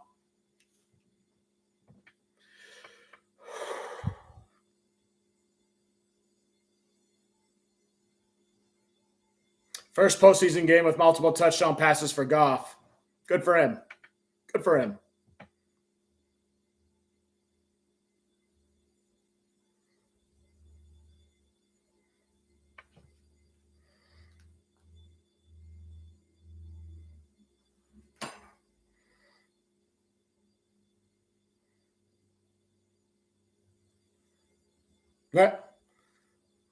Right now his knee. Just love all those guys.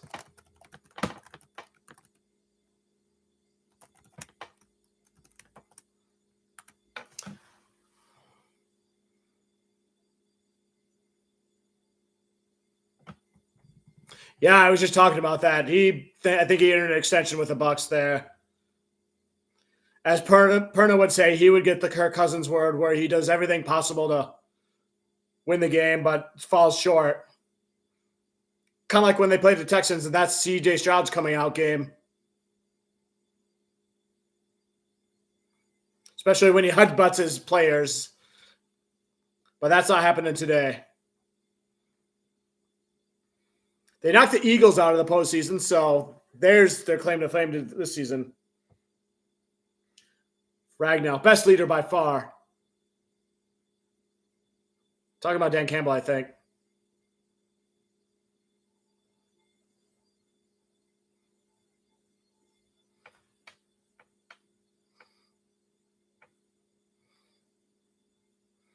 Playing friends in front of friends and family and all that.